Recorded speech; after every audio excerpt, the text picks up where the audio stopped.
Everybody. I would like to call the December 14th regular monthly meeting of the Colleton County School District Board of Trustees to order. Though many of you have seen us mass board members maybe on YouTube, this is the first time we've seen so many students and parents. I'd like to welcome you all this evening. I'd also like to welcome all those that will be watching this board meeting later on YouTube. At this time, I ask that everyone please stand for the Pledge of Allegiance, followed by the invocation by Reverend Jenkins. I pledge allegiance to the flag of the United States of America and to the republic for which it stands, one nation, under God, indivisible, with liberty and justice for all. Before we begin our prayer tonight, we would like to pause just a moment and remember today is the 9th anniversary of the Sandy Hook school shooting, in which 26 people were killed, and 20 of those were children. Let's continue to pray that God will continue to put into the hearts of man and woman that we should love, and love does not kill, but love lifts up. Let's pause just for a moment of silence.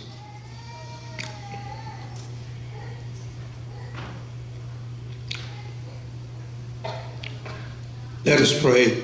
Most gracious Father, we thank you tonight for another opportunity to come before you and your people as we represent the Colleton County School District.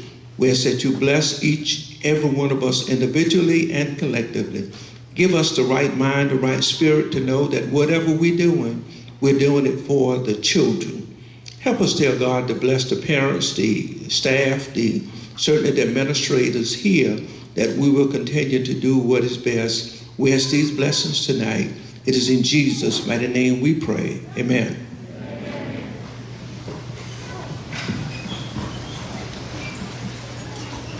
Thank you, Reverend Jenkins. Board member Tim Mabry will be joining us shortly. At this time, I would like to entertain a motion that we approve the minutes for the special board meeting November 13th and the regular board meeting November 16th. Madam Chair, I'd like to make a motion that we approve the minutes of the special board meeting of November the 13th and the regular board meeting of November the 16th. Thank you, Ms. Simmons. Motion made and seconded. Is there any discussion? All those in favor, please signify by raising your right hand. Motion carries. Thank you very much. At this time, we'll review the regional advocacy update from Ms. Simmons, myself, and Reverend Jenkins. Ms. Simmons, will you get us started? Sure. Good evening, everyone. During our regional meeting, it was our delegate assembly. It was a very fulfilling 2 days. We learned a lot. We got to discuss a lot of the information and receive information from legislators. One of the main focus I think everyone was talking about is how can we make it better for staff and our school system. Faculty, staff, we talked about every and anything that we can do to make it better. Finance is always an issue, but we discussed how can we make it better. In order to make things better, I think we all have to come together. I always look at, we need one person to lead and we can all follow. Everyone does not have to be a leader. And it is so much that we can accomplish throughout this. I know that our teachers need more pay. All of our staff would like to get increase in pay, but we're working towards that, But I think the priority is education, and we want to make sure that our children are learning the best of their ability. And in order, we have a wonderful superintendent that just started, and if we all can just work together, we're all not going to have the same idea, but if we can just join in and just listen, because I think we'll do better listening than responding if we don't have the full effect from what the superintendent is actually trying to say. And we as board, we are trying our best to do, but you know, everyone is not going to get the answer that you want. So I'm just asking that let 2022 come in with all of us having a better attitude, that we can work together. We can work on getting pay increase, you know, but we have to work with legislator. A lot of time we get information that says, okay, we can do a increase, but if we don't get the support and the fund from the state, then we're still back at square one. So I'm just asking that the information that we did receive, that we can work together as board members and with the superintendent, and hopefully we can make a difference in Colleton County. But like I said, before we can make a difference, we all have to join together, you know, and just listen, show up at meetings, and offer your advice, you know, because even though you have a leader, she's always a listener as well. Thank you.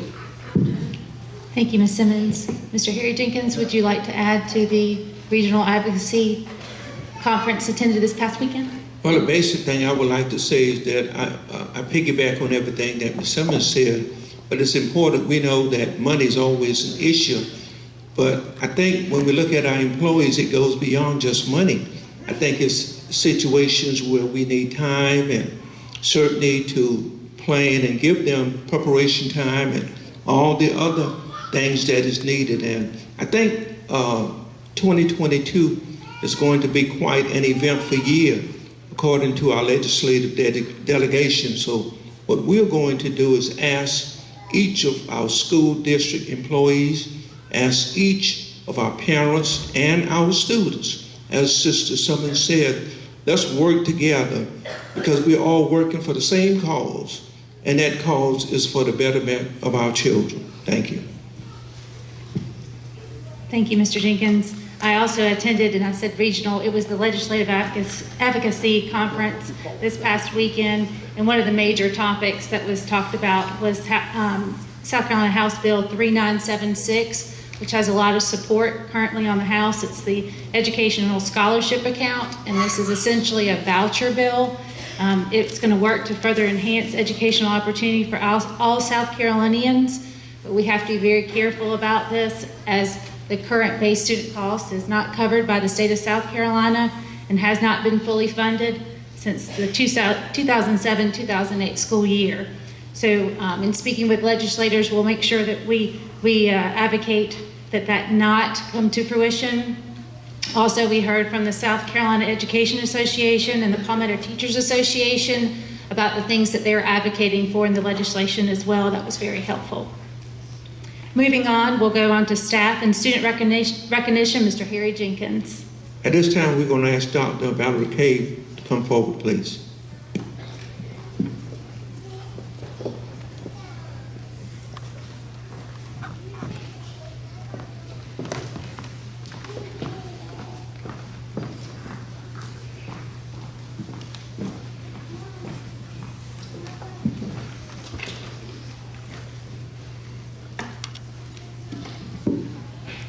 Good evening. Oh, come on. Good evening. Yeah, that's it. That's it. This is a great night. The standard of excellence. Excellence is continuously building inner strength to overcome all of life's challenges. Life isn't always going to be smooth sailing. Sometimes it's going to be a journey of failures, sometimes some mistakes, sometimes some downfalls. But what makes you excellent is that you are resilient. And you have demonstrated that by getting to this point tonight. How did you achieve that? To put it simply, you know what you did? You cared about your work each and every day. You put forth your very best effort. And you did it with integrity. You did it with a strong sense of urgency, and you did it to make a difference.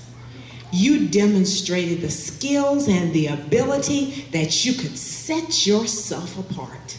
And I am so proud of each and every one of you.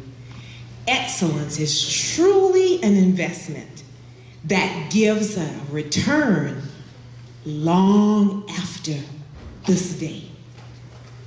So the journey of 1,000 miles begins with just one step, and you're taking that step tonight.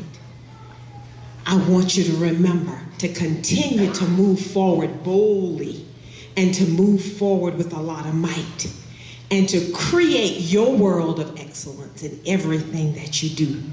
Tonight it is my pleasure to induct you into this elite circle of excellence. I now turn it over to our Assistant Superintendent, Ms. Jessica Williams.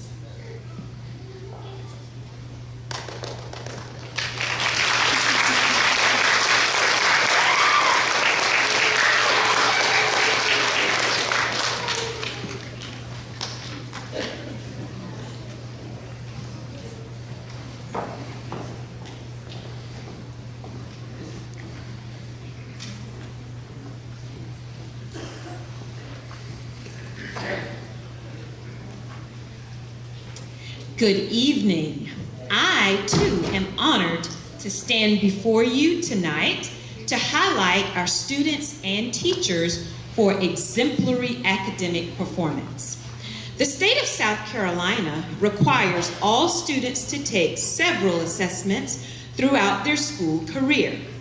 This past year, our students participated in the South Carolina Palmetto Assessment of State Standards, or SC Pass, for science in grades 4 and 6, the South Carolina College and Career Ready Assessment, or SC Ready, in English Language Arts and Mathematics in grades 3 through 8, and the End of Course Assessment in Biology 1, Algebra 1, English 2, and U.S. History in grades 8 through 11. Tonight, we will recognize our students and teachers who have met the criteria for the Circle of Excellence Club. To become eligible, students must earn an exemplary score on at least 1 out of 2 SC Ready assessments or an exemplary score on the Science SC Pass assessment. Additionally, students who earn a 100% scale score on any end-of-course assessment are eligible for this prestigious club. For teachers to become eligible, 80% of their class must score MET or exemplary on a state assessment in their content area. We are honored to bring before you tonight 134 students and 2 teachers that have earned this distinction. Please join us in giving our students and teachers a round of applause for their excellence.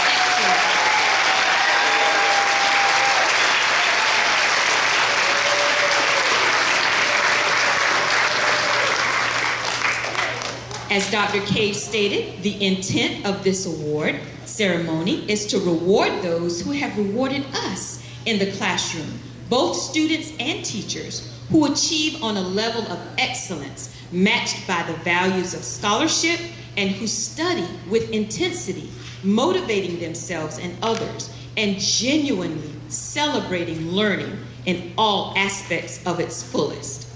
You have demonstrated remarkable academic achievement, and we salute you tonight. We will call each student and teacher's name to come forward and receive their award. Our superintendent, Dr. Valerie Cave, will present the awards, and we will ask that our school board of trustees come forward to acknowledge our students with Dr. Cave. However, due to COVID-19, we ask that you not shake hands. To begin, the district is recognizing teachers who have 80% or more of their class scoring MET or exemplary on a state assessment.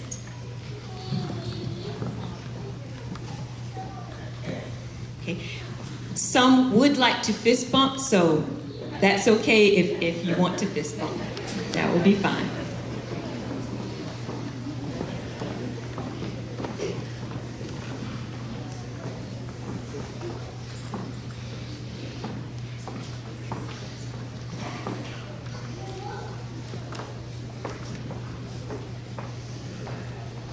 Thank you.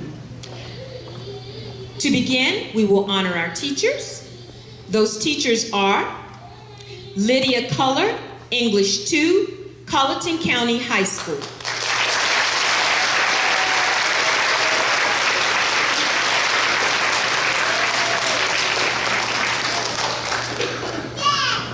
Our teachers are receiving a gift bag with a lanyard, a glass trophy, a certificate, and gift cards.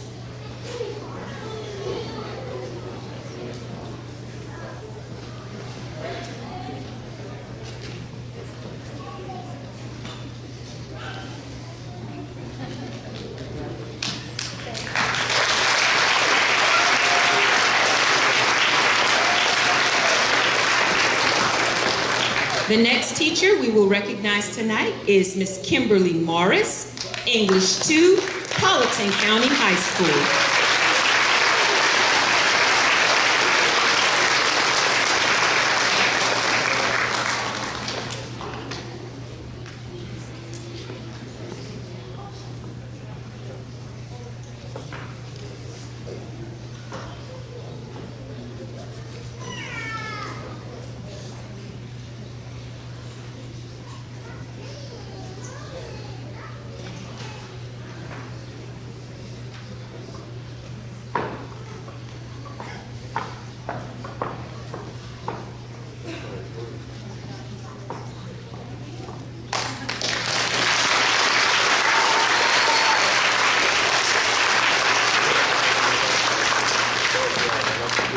Now, we will recognize our students. These students have earned the distinction of exemplary in all content areas of SC Ready and SC Pass. These students will receive a lanyard, a pin, a trophy, a certificate, and gift card. Please come forward as I call your name. Meredith Adams.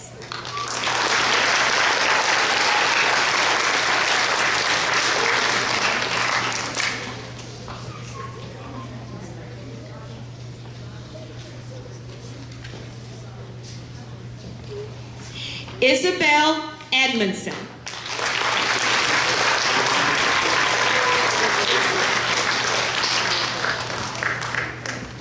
Zoe Miles Bernesto.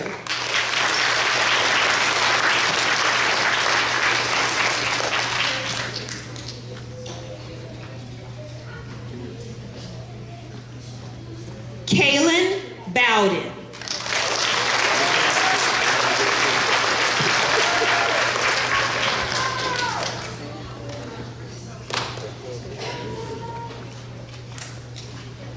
Xavion Bright.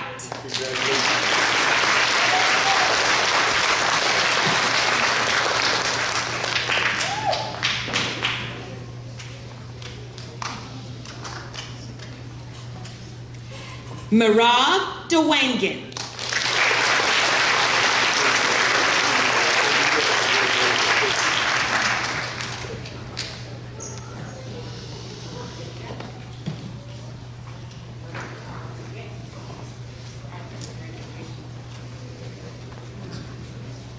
Joyce Dong.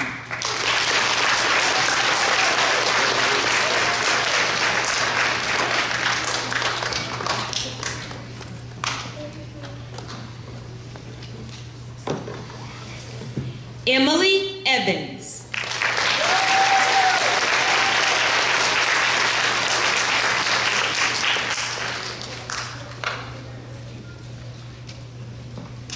Lily Fillers.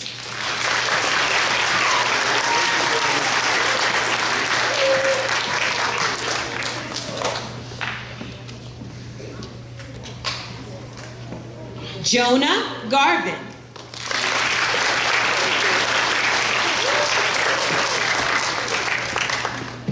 John Harrison.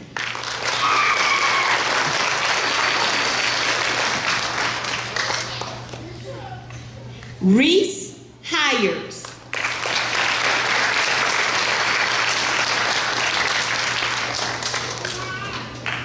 Pranjal Joshi.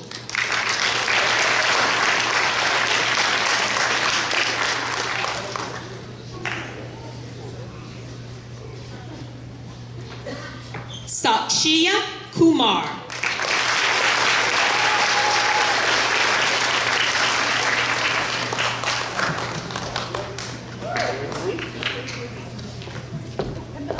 Katrina Lee.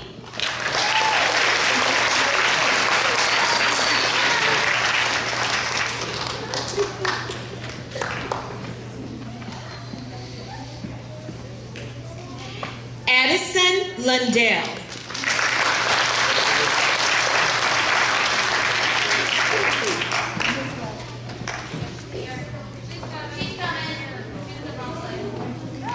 She's coming right there. Addison's coming.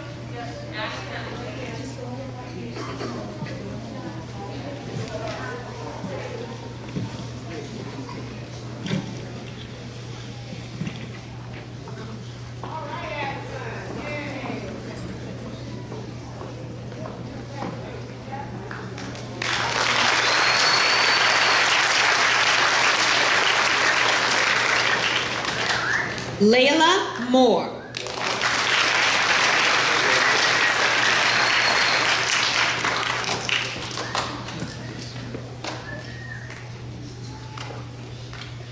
Madison Myers.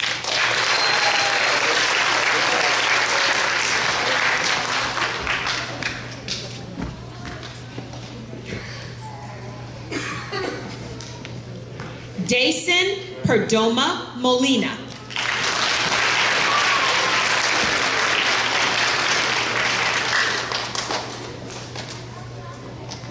Isabella Rory.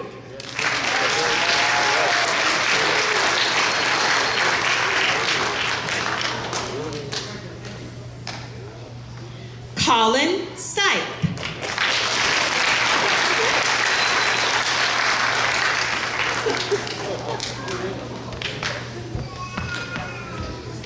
Jayla Vale.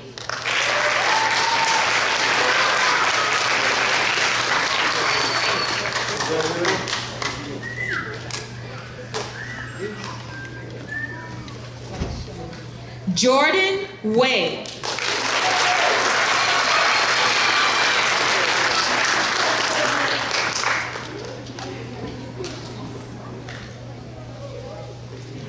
Cameron Wiggins.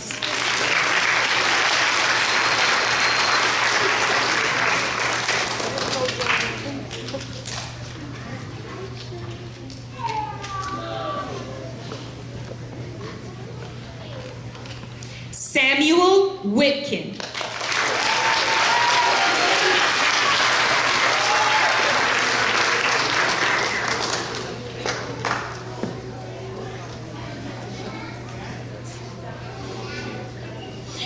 We want to say congratulations to all of our students in this category for a job well done. Let's give them another round of applause.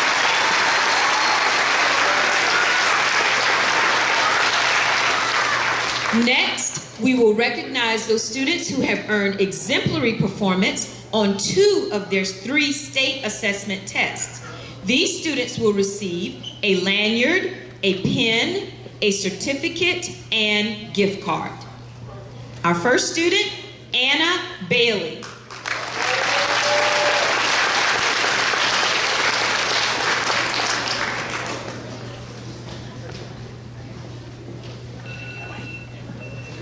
Zayden Bright.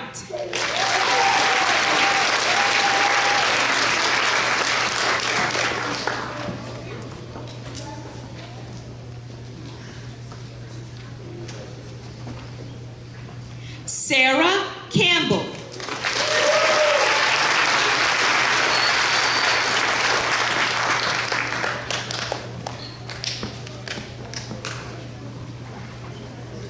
Hunter Carter.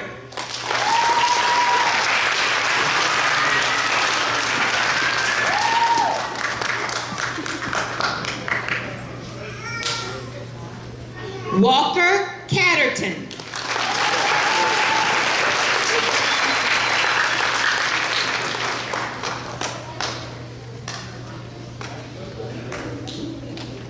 Camila Cruz Perez.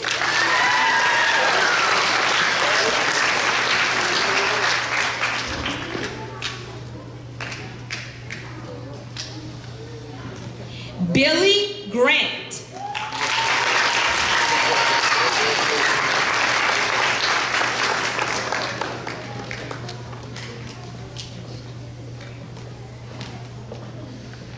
Jaden Jenkins.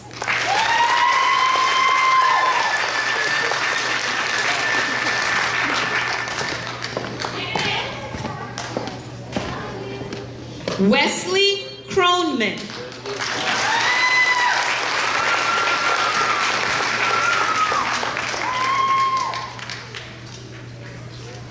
Dalton Litchfield.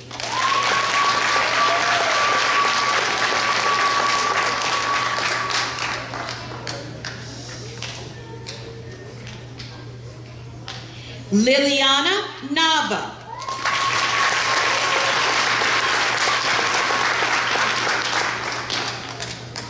Jason Omer.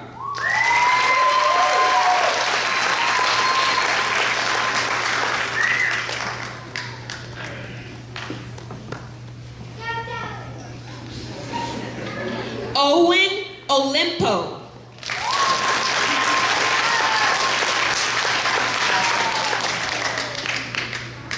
Mason Owens.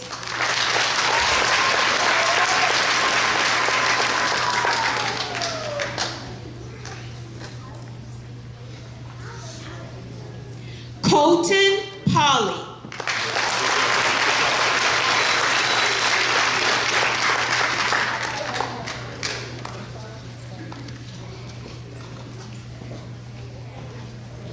Haley Sarsanella.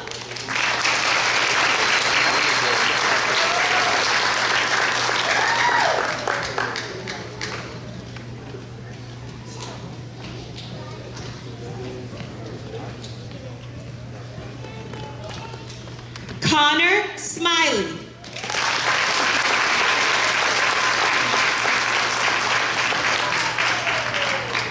Sophie Barn.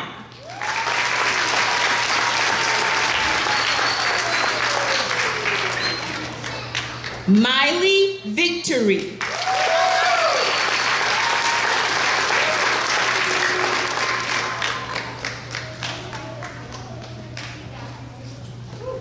And last in this category, Landon Womack.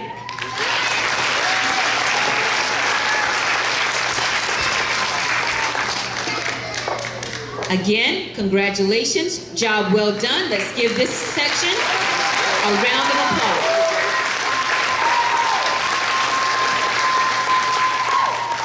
Next, we will recognize those students who have earned exemplary performance on one of their 3 state assessment tests.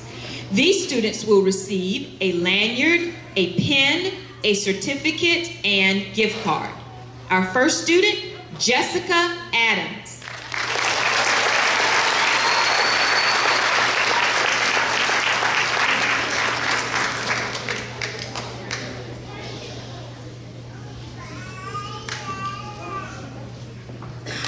Roger Adams.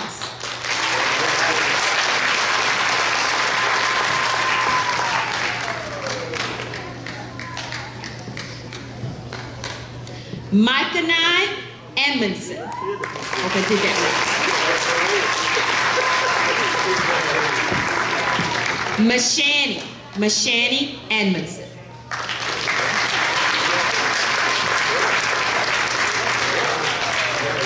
Mia Andrews.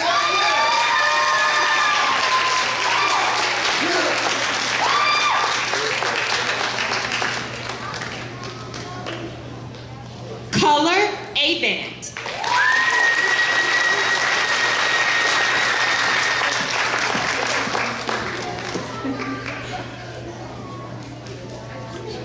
Mackenzie Barfield.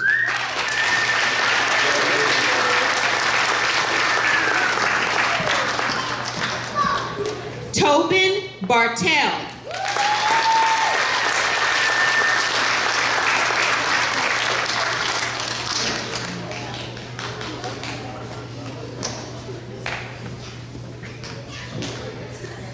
Nicholas Basil.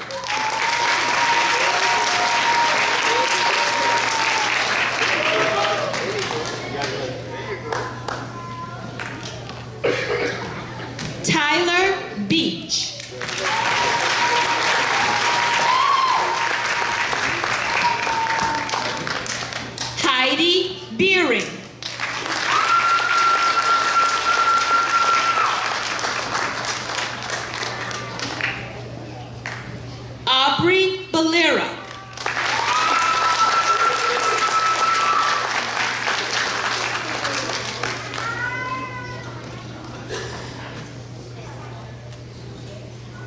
Wesley Browder.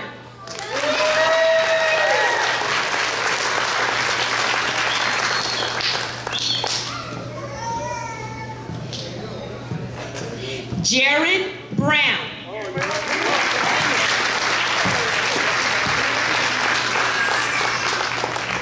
Kamari Bryant.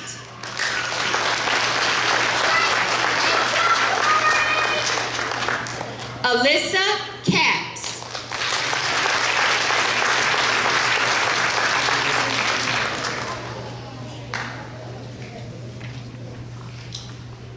Grayson Catterton.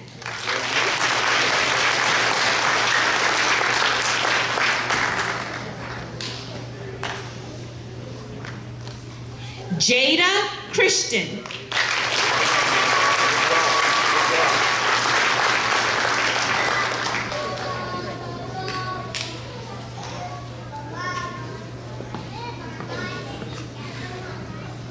Lily Christopher.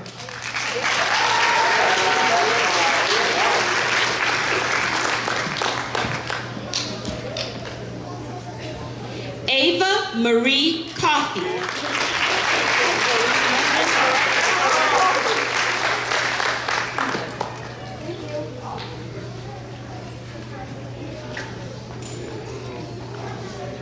Alicia Creel.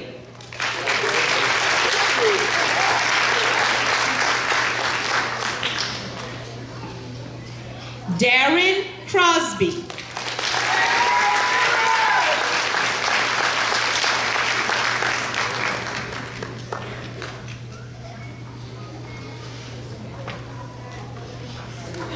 Jacob Deshane.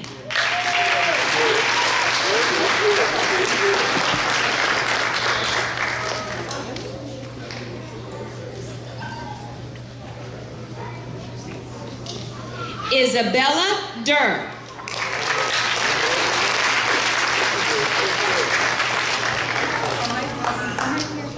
Peyton Eversole.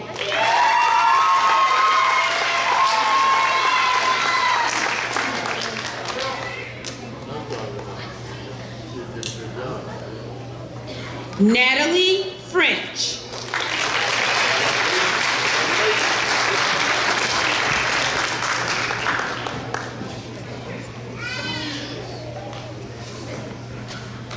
Zoe Gabrielle.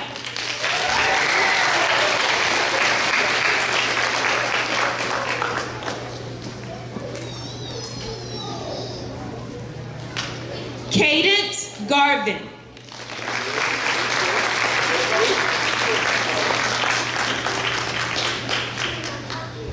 Kennedy Graham.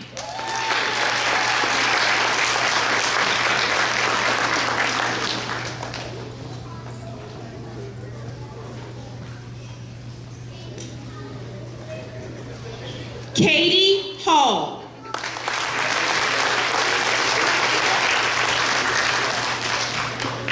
Dakari Henry Riley.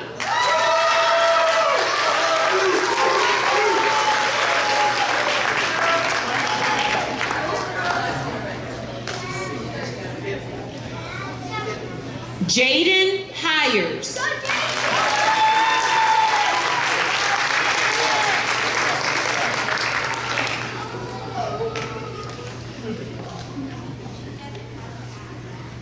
Kiana Hill.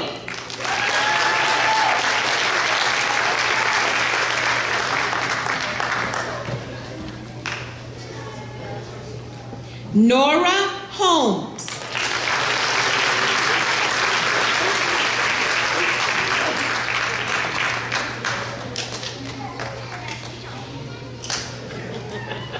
Kaylin Husky.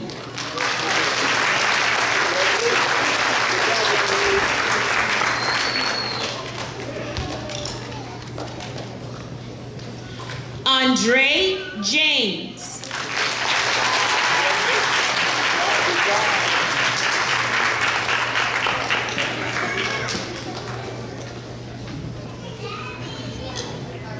Desiree Jenkins. Desiree Jenkins.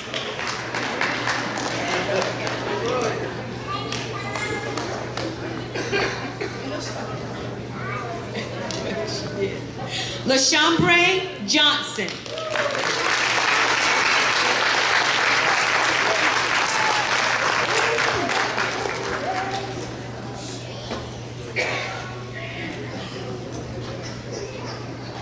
Dylan Ketchum.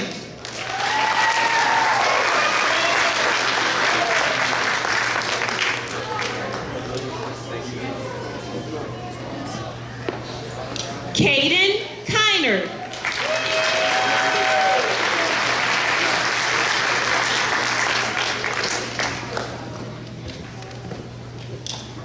Zachary Knapp.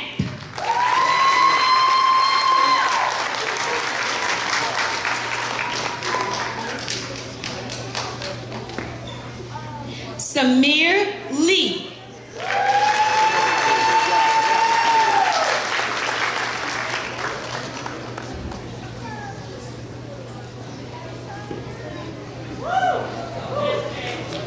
Farley Ray Lenago.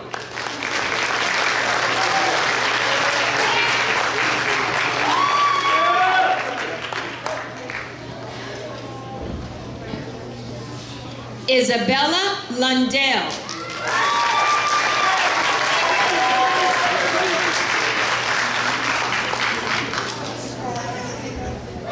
Cameron Manigo.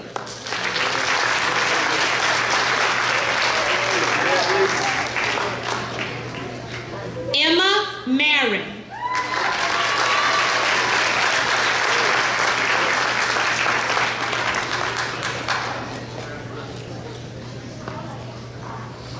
O'Keefe Martin.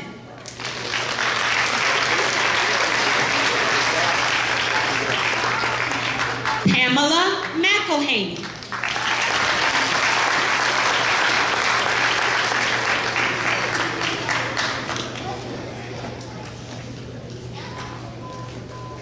Morgan McMillan.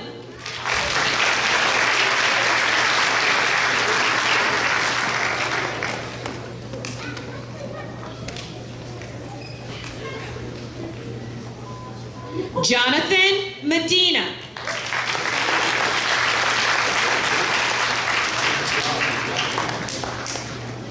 Ronald Miller.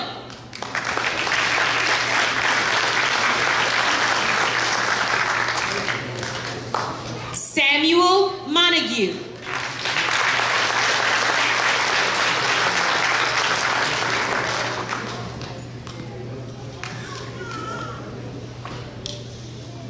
Liliana Mashtagi.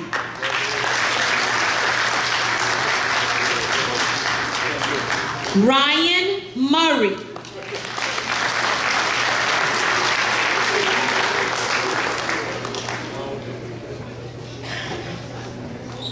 Grady Nettles.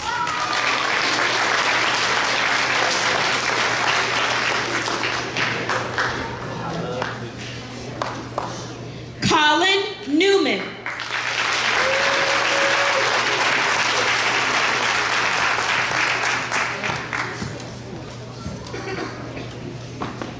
Sean Nunez.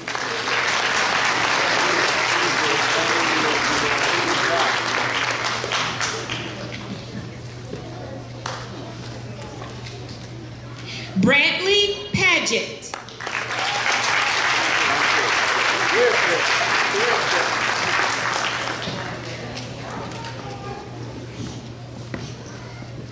Zamaya Paget.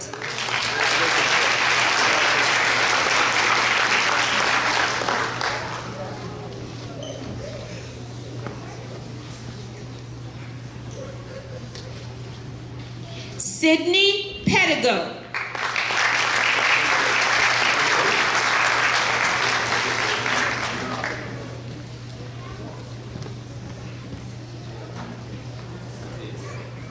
Travion Reddy.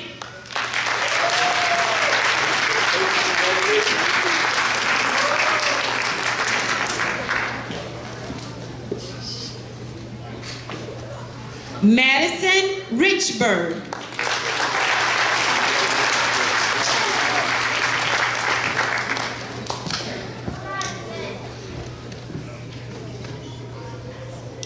Marissa Rickman.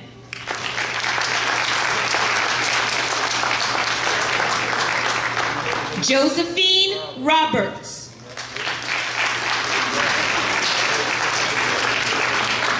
Khalil Rump.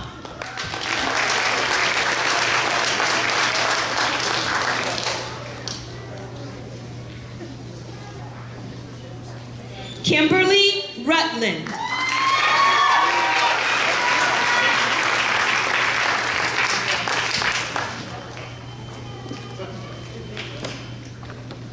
Carly Sanderson.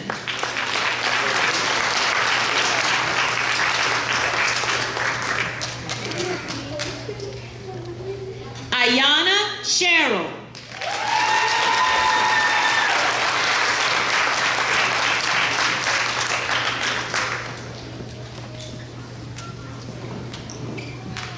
Braylon Smoke.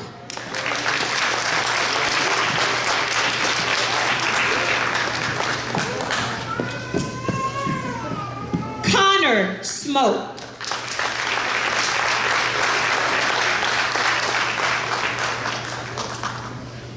Carson Strauss.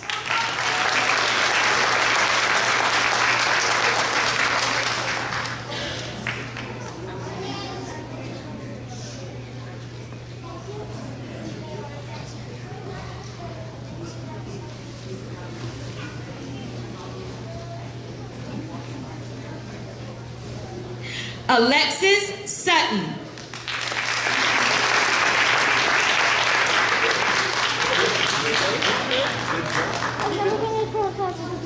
Okay.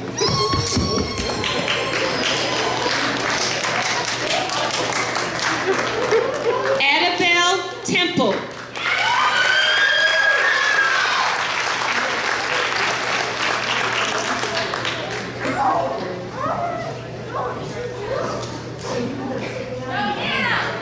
Chloe Todd.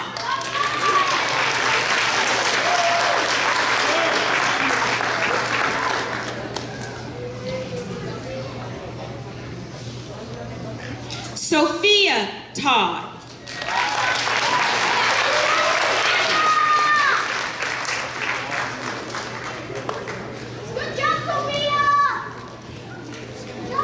Montana Turner.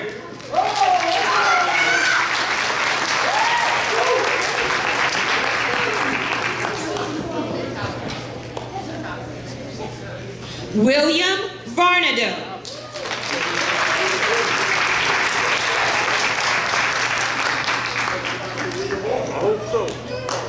John Vic Shaw.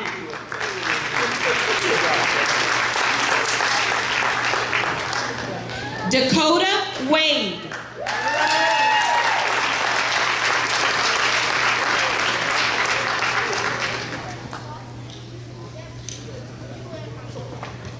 Marshall Walker.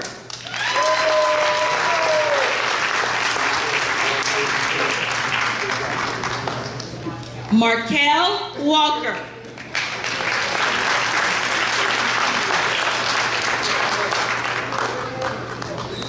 Coriana Walters.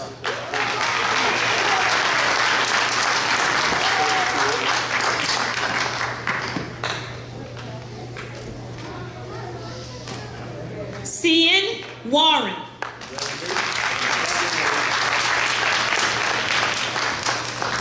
Madeline West.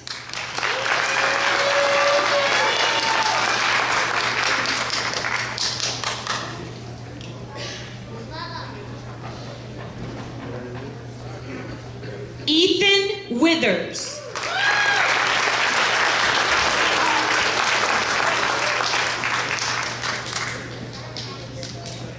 And last but not least in this category, Andrew Yates.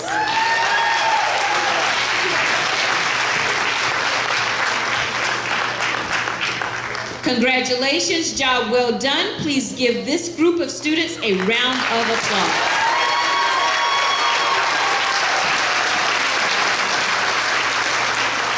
The next group of students we will recognize have earned a 100 scale score on the end of course for either Algebra 1, English 2, Biology, or U.S. History.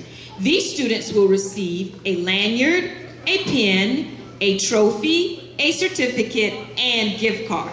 Those students are Hannah Craven,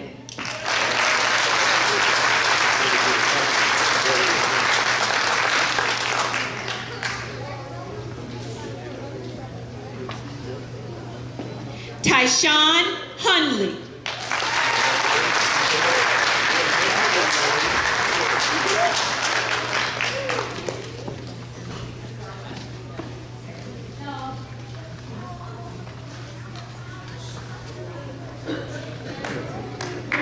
Jaden Teasdale,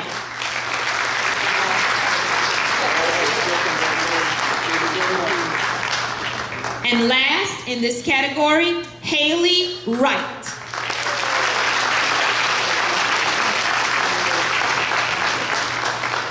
Last, we have one student that has scored exemplary on all 3 assessments for SC Ready and SC Pass, along with a 100 scale score on an end of course exam.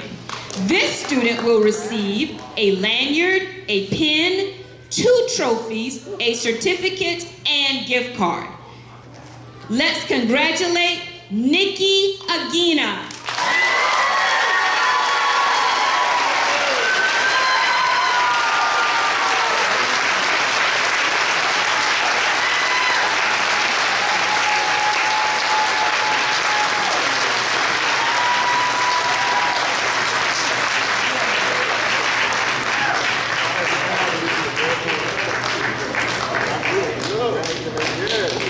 We would like to say congratulations to all of our students. Please give them all another round of applause.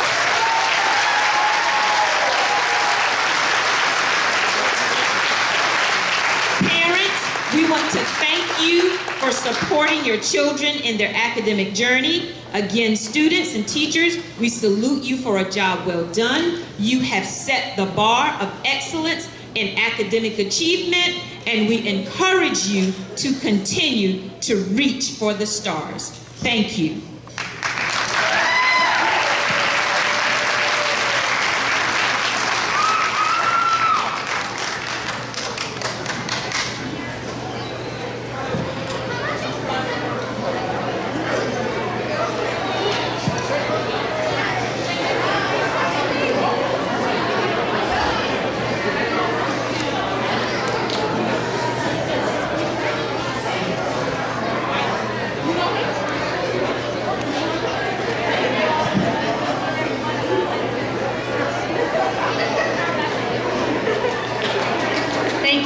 We'll let everybody have a moment to those that are leaving, and we'll resume in just a moment.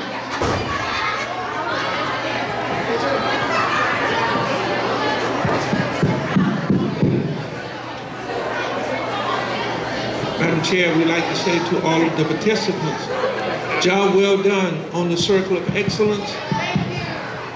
Time well spent in recognizing our students and our staff who've exceeded expectations. Keep up the good work.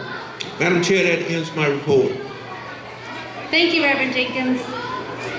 We'll give everyone just a few more minutes to exit. Thank you all for coming.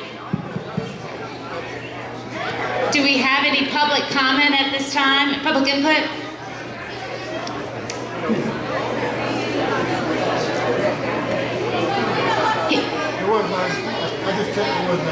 I don't hear any.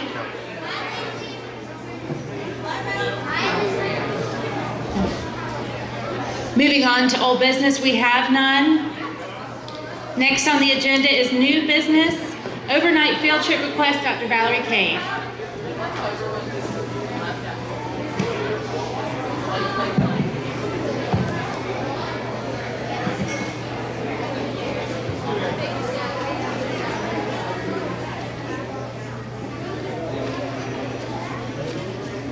Give me a moment here. Okay. Good evening. Good evening. Ready to move to overnight field trip request? We have one field trip. We have one field trip request, and that is coming from the mighty band of Blue.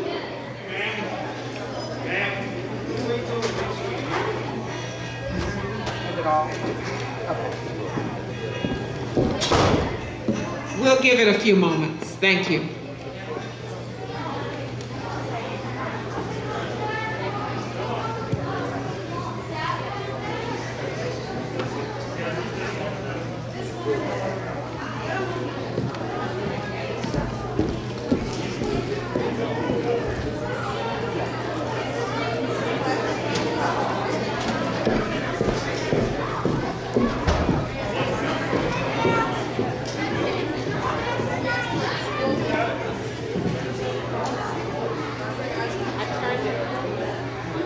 I turned it off, now it's back on. Okay, I turned it off just a moment. I'm gonna turn it off until everybody clears out.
Dr. Cave, if you don't mind, we went through, what's that?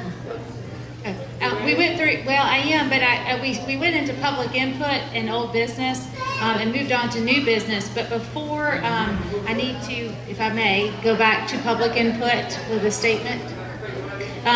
The Colleton County School District has adapted regular meeting procedures during COVID to make the business as accessible and as easy for all as possible. We will continue to live stream our monthly meetings for your ease and for your convenience. However, following this meeting and moving forward, the board will no longer accept emailed public comments. We will welcome opinions and comments from the public in person. This way we can give an explanation and receive an agreement from the commenters on board procedures and expectations. We appreciate your understanding. Thank you, Dr. Kay, for letting me state that. By all means.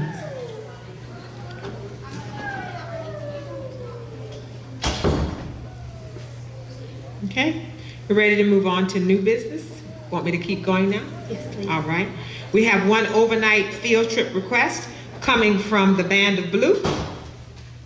They are asking to travel to Orlando, Florida. I'm gonna make sure that I read it correctly without my glasses. The trip for the band as a reward for their hard work this season. Students are fundraising money for this trip. Students will be attending a live musical dinner show on Friday and an outdoor concert on Saturday at Universal Studios. We will follow all district-related COVID protocols and regulations. The band traveled to Washington, D.C. in 2019. We were supposed to march in the Philadelphia Thanksgiving Parade, but it was postponed until 2023. They will leave on this trip on February 18th, 2022 at 6 o'clock a.m. and they will return on February 20th, 2022 at 11 o'clock p.m. They will be staying, before I say that, they have currently put $6,500 down to reserve the tickets, the hotel, and the buses. And they have a list of students that they are currently finalizing. All 4 band directors and approximately 25 to 30 parents will go on the trip. They will be staying at the Cabana Bay Beach Resort, and it is a 3-day trip. So I am seeking permission and approval from the board. We said that we would be revisiting this in January, and this trip takes place in February. I am seeking approval for them to proceed with continuing to plan for their trip. Madam Chairman, I make a motion, we accept the recommendation. The motion has been made. Is there a second? Second. Motion made and seconded to approve the overnight field trip request as presented. Is there any discussion? I would like to state that I don't have a problem with approving this. It's just that I would like that we visit it again right before going, just to see what the COVID outlook will be before exiting.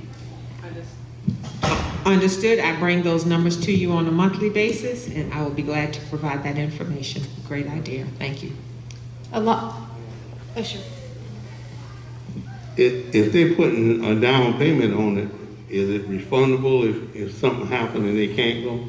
That's a good point. I do not know that information. I did speak with Band Director Flanagan today. I did not ask that question.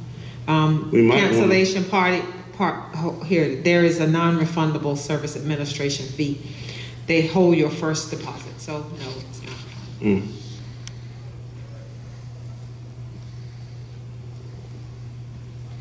Dr. Cave, They have about 30 days prior to the departure. You can make some changes, so a portion of it could very well be over the next line. I'm not sure how much of it could be. I think normally it's non-refundable, but if COVID issue comes up, they don't have a choice but to give them their money back. That's all.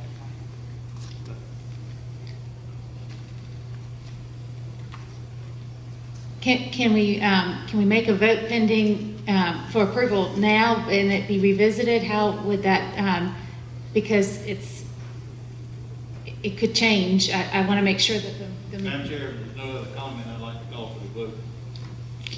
Is there any other discussion?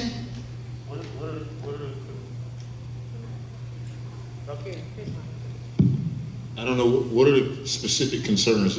I think I'm hearing one concern is, if we have to cancel it, is that, if I'm reading this correctly, that $100 refundable? If I'm reading that correct, somebody can correct me on page 4, under Agreement 5. That's the only place where I see it talks about a cancellation. There's $100 per person, non-refundable to FAB, along with a signed copy of this agreement on or before Sunday, October 1. So that's already gone.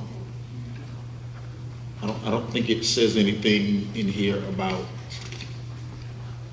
any deposits that were made by the travelers, and I'll just put it the travelers as in the band members. And I don't know if Mr. Finnegan is still here or not to talk about. Mr. Finnegan, do you have anything that you can tell us about the conversations that you all may have had relative to COVID numbers and refunds and all of that stuff? Mr. Finnegan, you can come to the mic. Just a reminder, board members, that if you're not speaking into the mic, we can't hear you. So please speak into the mic whenever y'all are talking. Good evening. We've already put down, as Dr. Cave said, we put $6,500 down. That was the minimum we could do. They've asked for different payments. You can see on the paperwork you have at different times. But they haven't said anything about a full refund. We haven't paid any more into it. The children they have individual accounts and they're fundraising. The trip costs $575 per person. I've updated numbers. Dr. Cave and I talked this afternoon. We have 104 band members going, and over 40 parents now have signed on. So that's good numbers for us. But in answer to your question, they haven't said if it was a full refund. I don't think there'll be any from that. We had to put down to reserve tickets, hotel, and buses so far. Go ahead. Mr. Bowman, sorry. So the monies that have been paid so far Yes, sir. came from the funds that were raised by the students? Yes, sir. We had a series of fundraisers. We had a donut sale. We sold bed sheets. We just finished a fruit sale and a World's Finest chocolate sale. And I hope this doesn't put you on the spot at all. Yes, sir. And I hope it's a rhetorical question. But are you concerned about receiving a refund just in case?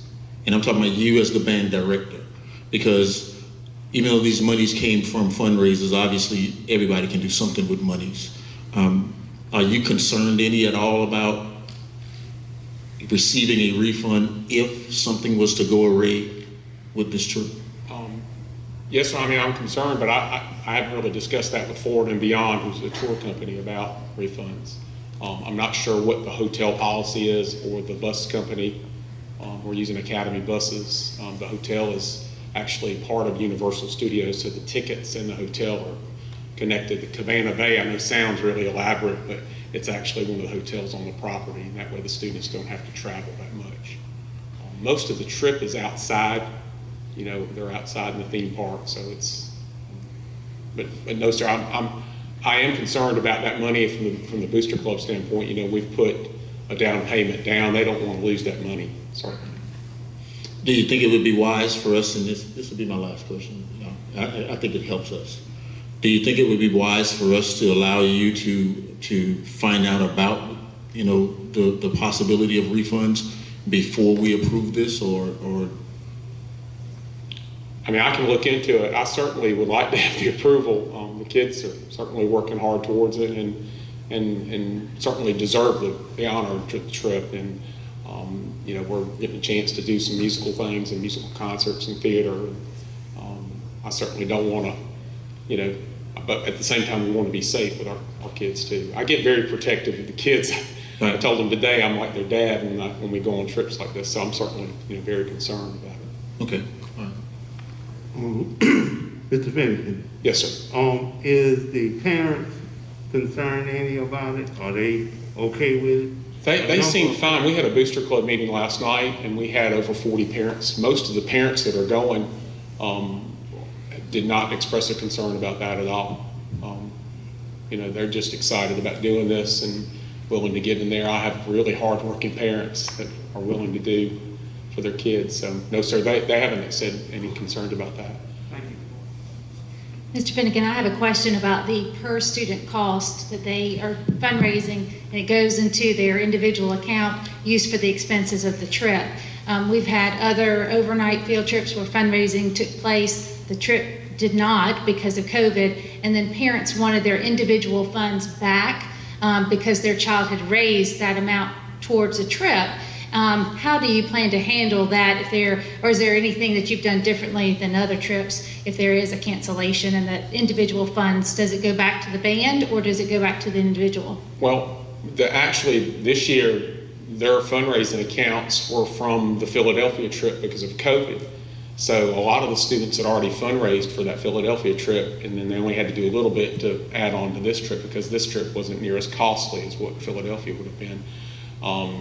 They would stay in their account, and then they would be able to use it for a future trip if we had to. And that's what we've done because we went to Washington in 2019 to the Cherry Blossom Parade, did a national performance, played on Good Morning America, and then we were supposed to do the Philadelphia Thanksgiving Day Parade, and that was canceled. And they've given us a standing invitation for 22, 23, or 24 so that we could go back to that too.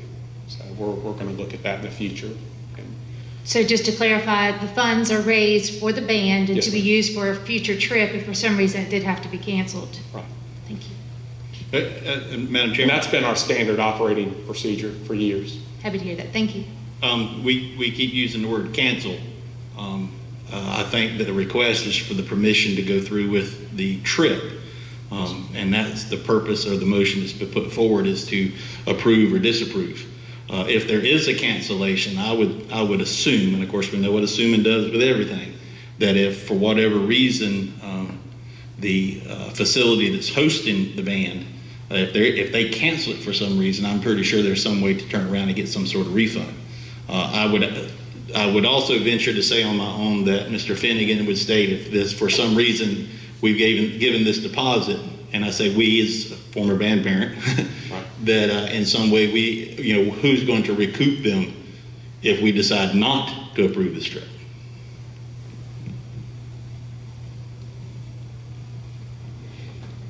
Any other? I feel we need to go ahead and follow through and approve it, and if there's a problem, it will be dealt with later. Any other discussion? All those in favor, please signify by raising your right hand. Motion carries. Thank you very much. Thank you, folks. Thank you so very much. Thank you, Mr. Finnegan, for being here. Thank you. The next item on the agenda is the discussion of district lines. Dr. Cave was asked to present on behalf of the school district last Tuesday for the Colleton County Council, and Chairman Steve Murdoch asked if the school board would like to consider and modify school district representative lines. At this time, I'll let Dr. Cave and Attorney Duffy clarify. I was asked, as Chairman Whitkin said, by the County Council to start providing a monthly report to the County Council, which I have been doing. I had the opportunity to present to them on the last meeting. And during the discussion, at the end of my report, excuse me, I was asked by the chairman if the district was considering redistricting. I was unable to answer that question because I was not prepared for that question. But the question was posed for me to bring it back to the chair, which I did. I brought it back to Chairman Whitkin, and they asked that if we had a plan for redistricting, that we would collaborate with them, and that if the opportunity presented itself for us to consider redistricting, that they would think that we would want to do that in collaboration with them if they were planning to do that, and they were going into executive session that evening to have some discussion around that issue. I in turn spoke to Chairman Whitkin about that, and then I also had a conversation with Attorney Duffy. That's my knowledge at this point. So, excuse me. So, just by way of a background, the way your district lines are created is different than the way County Council's district lines are created. By state statute, the County Council is required to reconsider their district lines after every census. Every 10-year census is taken and the results come back. They determine their district lines by statute. You, by law, do not determine your district lines. Your district lines are determined by the State General Assembly on recommendation from the local delegation. So the process would be different. You don't make the final decision on that. I placed a call to one of our local delegation members, and I'm waiting on a call back to see where they are or whether they're considering looking at your district lines. I don't know if any of y'all have looked at the last census numbers, but our population change is essentially none. And it's been that way for 20 years now. So absent a significant change in each district or a certain district as far as numbers go, they may not look at our district lines. That's usually the only reason you would look at them. So I placed that call to see where they are in the status. If they are wanting to consider changing your district lines, I would, at that point, we can talk about it, but we would, I would suggest that we initiate a process whereby we would receive proposed district lines from it's the Office of Fiscal Affairs Office in Columbia that does the statistical lines and the maps. Then we would have public meetings. That's what the county's talking about. They go through, they get, maybe 3 or 4 samples of the district lines based on the current census. Then they have public meetings, get input from the public, and then they vote on which of the maps to accept. In your case, if we were going to go through the process, you would go through that same process, but that would be for the purpose of voting on a recommendation to the delegation of how you would propose the lines to be drawn. Like I said, I'm not sure, I haven't heard anything from any delegation members that they're considering changing y'all's lines, but I do have a call in, and if something were to come of that, I'll report it immediately to y'all and let you know. And depending on what they say from that standpoint, we can go forward from there. We have plenty of time. I think Ms. Wiccan mentioned this to me last week. If the lines are changed, you just have to make sure they're changed before the election process begins for the November 22 elections, when of course y'all don't start that process until the summer, later in the summer. So there's plenty of time if that's the case. I don't know that that's going to be the case, given that our county numbers have not changed dramatically from that standpoint. May I? In looking at the district line, there is only 2 seats west of 95. Everything is 5 seats on the other side of 95.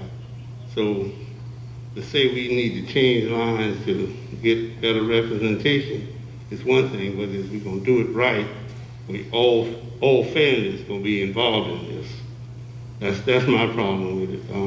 I want to make sure that we have some fair representation for everybody in the county and not just a few. That's where my stand is. I'm sorry too. I did hand out a fact sheet basically from the Fiscal Affairs Office. This is on their website and goes through basically what's involved with redistricting and what their process is when you utilize their services. When you read this, you will notice they actually tailored it to county councils because they have to go through it. So, but it does provide some good, just basic information from that standpoint.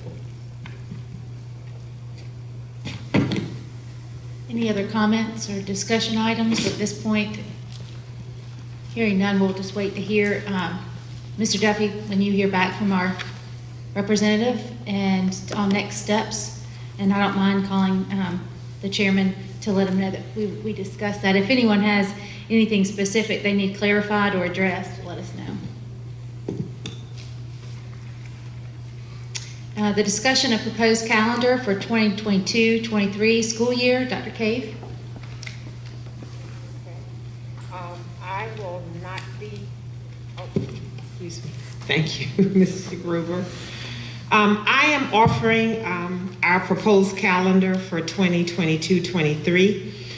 It is a bit different, so I want to take some time to review this with you at this time. Mr. Warren, I believe, is in the audience. I can't see him from where I'm standing, so I may ask his support as I continue to move forward. So let me give you a little background as I'll wait for you to get these. Ms. Sherrell's bringing those Okay, yeah, she's bringing them around now. I need for you to have all of this before we begin our conversation.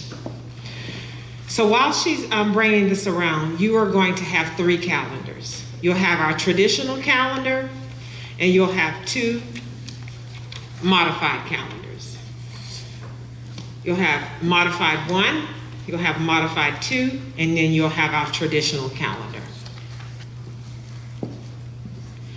There are numerous districts across the state that are considering changing their calendar for a modified year-round calendar or a modified continuous learning calendar. I will tell you one of the reasons that I am asking for us to go to the public for receiving input. Number 1, being very transparent. Currently, the state of affairs in our district, we're suffering from an academic deficiency in our district, where every school has an identifiable factor of being underperforming. That's not a good place for our district to be in. We can get out of that, but it will take us the opportunity to have some extended learning opportunities and some continuous learning. With a modified school year calendar, we can recover some of the learning loss that the children have experienced. I want to be able to give you some of the benefits of a modified calendar. Both a traditional calendar and a modified calendar have students attending school 180 days a year and teachers working 190 days a year, meeting the requirements of the state statutes and the law, because we go to school 180 and 190 days. A modified calendar allows for additional breaks during the school year to help balance the time in school and the breaks. After each 9 weeks, there would be a 2-week break for students and staff with opportunities for extra support and enrichment. So there are benefits of a modified calendar. Reducing burnout. The modified calendar allows for a 2-week break after each 9 weeks of school, allowing students, families, and teachers to rest and recharge. This may also improve attendance. Right now in our school district, we have an attendance problem with our students as well as our staff.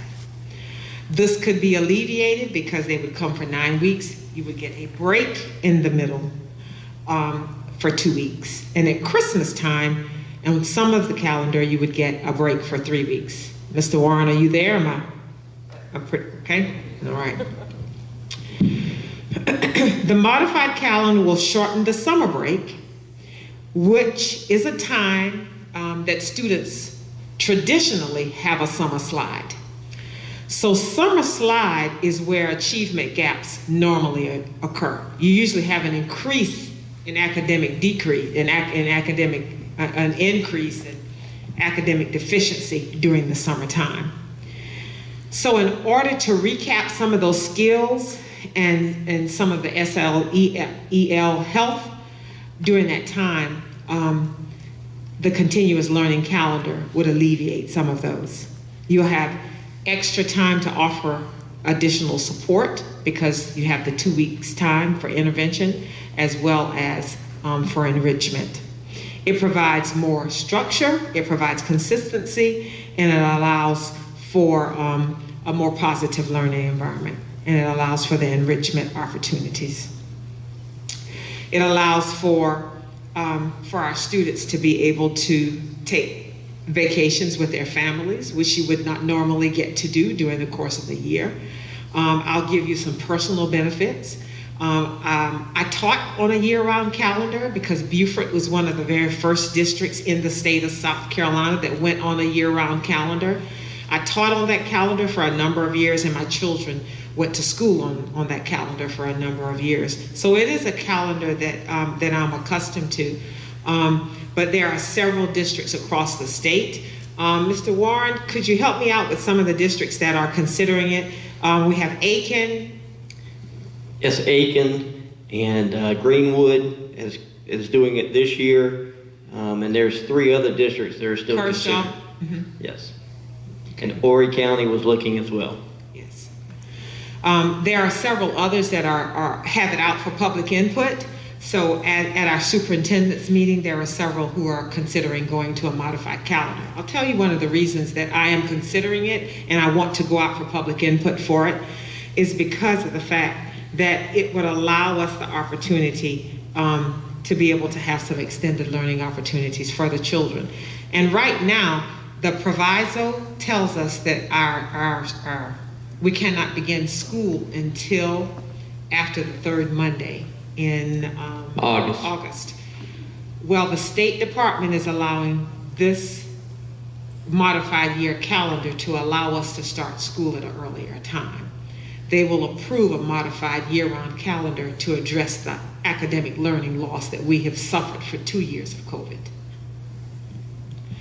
So I would like the opportunity to entertain this with public input. There are challenges, there are potential challenges. Some students and employees may, want to continue with the traditional calendar because it gives you a longer summer. Also, they could have to make arrangements for childcare. So we understand those challenges. They would have to shuffle their personal schedules and those types of things. So our plan moving forward is to go out for public input with a survey. You should have a copy of the survey. Was the survey in your packet? Mr. Warren, did you provide a copy of the survey for them? I did not. I'm sorry. So we do have a copy of a survey that we would like to send out that we have worked on. It just has 4 simple questions. Please indicate your role. For CCSD, it would be employee, student, parent, or guardian, or external stakeholder. The next question would be if you were to adopt a modified calendar, which sample calendar would you prefer? We'll do sample 1 or sample 2. That would be our first survey out. Then we would get parents to choose between the modified 1 and the modified 2. Then we would have another question, what concerns do you have, to get the input, and then what feedback do you have on the modified. After we get the input on the modified calendar, we would then go back out to the public for another survey so that they choose between traditional and modified. And to be quite transparent, if the public is not willing to move forward with a modified calendar, of course, I am not going to push forward because I will do the wishes of the community. But the research tells us that children that are suffering from an academic loss, they need more time on task. And you've seen the number of behavior incidents we've had in schools. You've seen the number of incidents that we've had of teachers not reporting to work. You've seen the number of incidents of children not attending school. And the SEL, the number of infractions that we've had due to mental stress, it would allow us the opportunity to recharge, reboot, and to be able to give our children, meet our children's needs. Mr. Warren, are there any, I'd like for you to provide some comments on the differentiation of the calendars, please, at this time. If you would go through those, please. Yes, ma'am. Thank you. And you should have those 3 calendars in front of you. Good evening, board members. You do have the 2 sample modified schedules, calendars before you, and just let me give you some highlights for each one of them. For sample 1, and it's highlighted at the top as sample 1, that would be an August 1st start date with an end date for the students on June 7th, with the end of first semester being December the 21st. That gives you 90 days for first semester. If you remember in our traditional schedules, and Dr. Cave has already mentioned this, with the state law, if we went with the traditional calendar, we can't start no earlier than the 3rd Monday in August. By going to a modified calendar, if we were elected to do that, it gets you the first semester being done prior to the Christmas holidays. That's a big deal at the high school. Right now, if you know, on a traditional schedule, because of that start date, we have to come back after Christmas and go a week and a half and then end our second semester. Kids take exams after they come back. They do a week of instruction, take the exams, and then they end their first semester. That's 2 weeks that they've been away from school and been away from instruction, so that has an impact there. So this calendar would end first semester on December the 21st. We would also have, of course, 90 days in the second semester.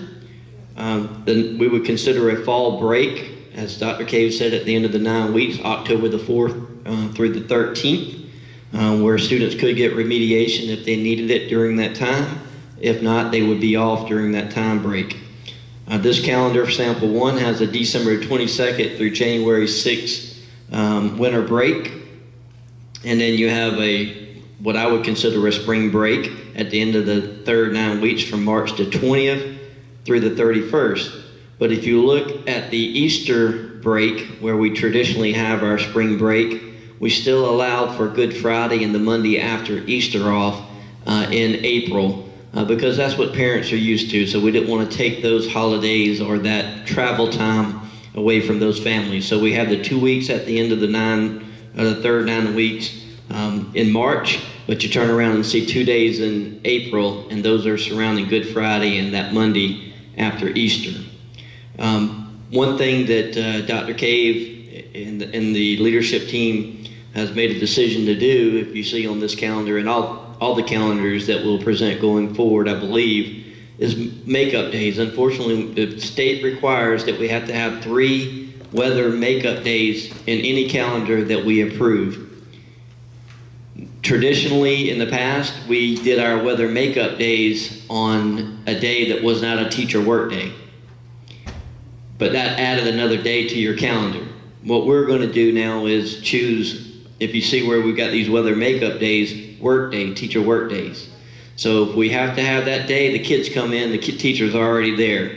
We would just have to make that teacher work day up at a later date, or we could excuse that day for the teachers. But that helps us shorten the time that we have to be there. If not, you still have to have that teacher work day counted in the calendar, and then you have to add an inclement weather day in there as well. So that puts 3 more days in the calendar. So by doing it on a teacher work day, that doesn't add another day to your calendar, if that makes sense. All right, so that's sample 1. Sample 2 is a July 21st start date with an end date of June 7th again. You have a first semester end date of December the 14th. Again, first semester ending before Christmas, which is nice. Again, 90 days in first semester and 90 days in second semester. The fall break on this calendar would be September the 26th through October the 6th. You would see the winter break would be December the 16th through January 6th.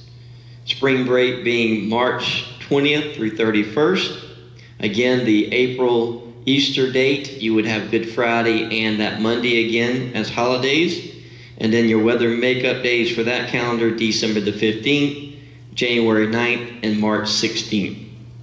So those are the highlights of those 2 calendars. That meets all of our guidelines as part of our regulations by the state. And it still honors the traditional holidays that we normally have in our calendars as well. Thank you.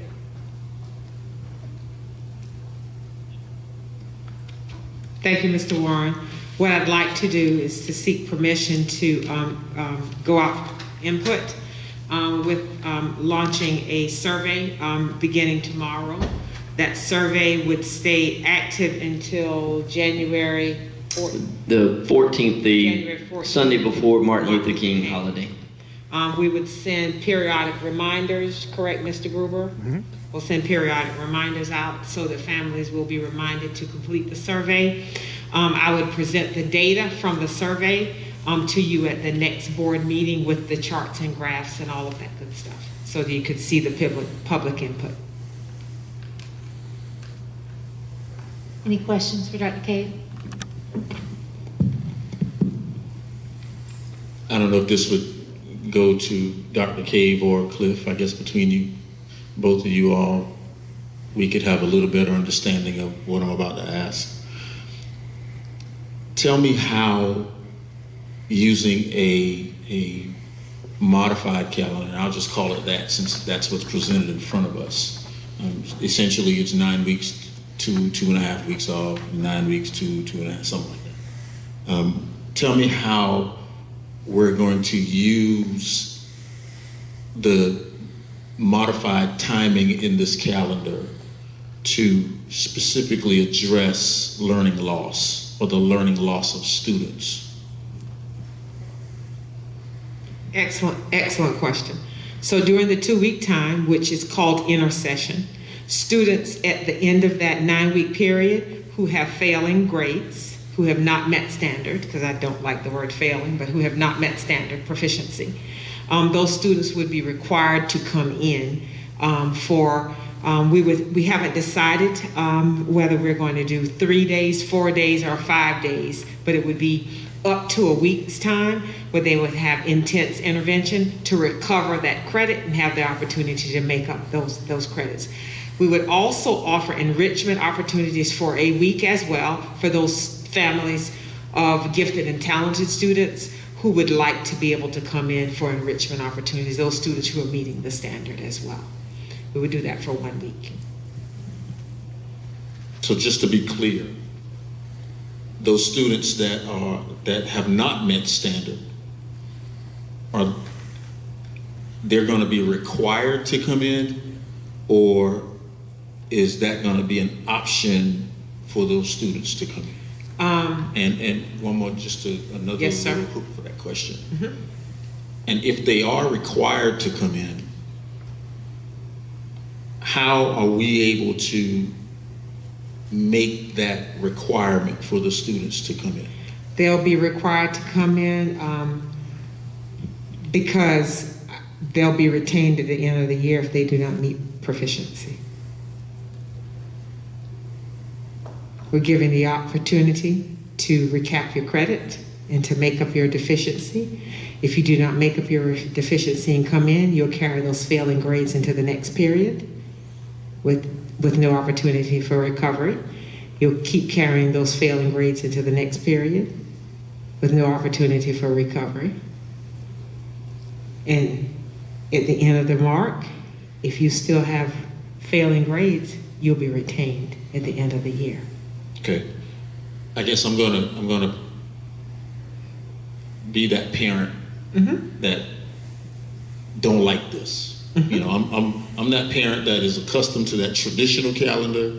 I like having my summers off, and I'm totally against this. So now my question would then be, if I say I'm not concerned about my son failing after 9 weeks of school, he gonna catch it up in the next 9 weeks. I don't think he should have to come to school for 3 days out of that 2 weeks off.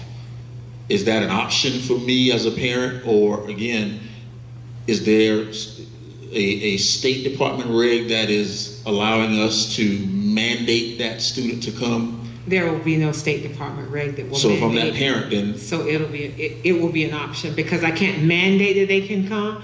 I can put it in as a stipulation with possible retention, but there won't be a mandate. okay, Right. thank you. Would transportation be provided for those students? Transportation will be provided, yes. Dr. Cave, just a little more clarification on what will actually be in the survey that's being sent out. I Yes, know Mr. Warren mentioned a few other districts that, one, are either doing it or are looking at it. Because if there's one thing I know our parents will do is they will get online, they'll make phone calls throughout districts. Just want to know just a little bit more on what the survey will have on. So we don't believe in reinventing the wheel, and a lot of educators do this. So we did some research, Mr. Warren and his ability to get out there and look around. And when I presented it to the group that I wanted to investigate, he began to look. So he found the surveys that had already been launched. And instead of reinventing the wheel, we used some of the same language of the surveys that have already been launched in various communities. So does that respond? Does that answer your question? Yes, ma'am. Okay, all right.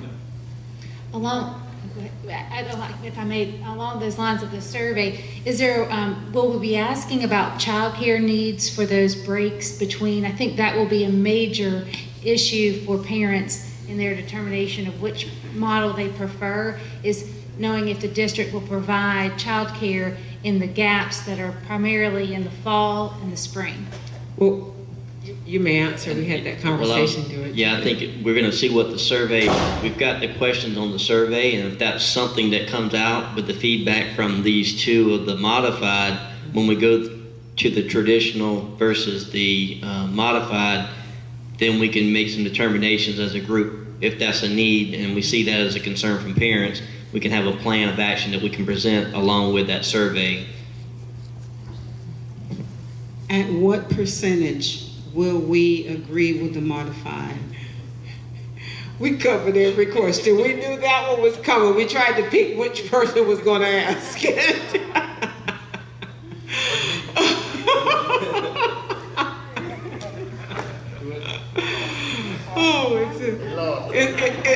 it's good to laugh. It's wonderful. I told him somebody's going to ask that question. I'd like to get 70% approval, right, to move forward. I want to say this. I want to say this. Historically, I'm sorry. Go ahead, Dr. Kate. And I should have said this, and that's 70% approval of the number of respondents, because I can't say 70% of the total population, because I'm not going to get all the respondents. But ultimately, it's us who's going to decide that. You know, we would like to have as much input as possible from the public, because, you know, all of you all have served with me for a while. You know that one of the things that I'm really concerned about is things that are going to affect the public. We need to get public buy-in on. So that is very, very important that we get, you know, public buy-in on something that is drastic as this, because this is going to touch a lot of families. It's going to touch not just families, it's going to touch businesses, you know, the whole deal. So it's good that we're going to put this out to the public. And I think this is probably the first time since I've been serving that we've put the school district calendar in front of the public for comment on. Usually we do this for staff.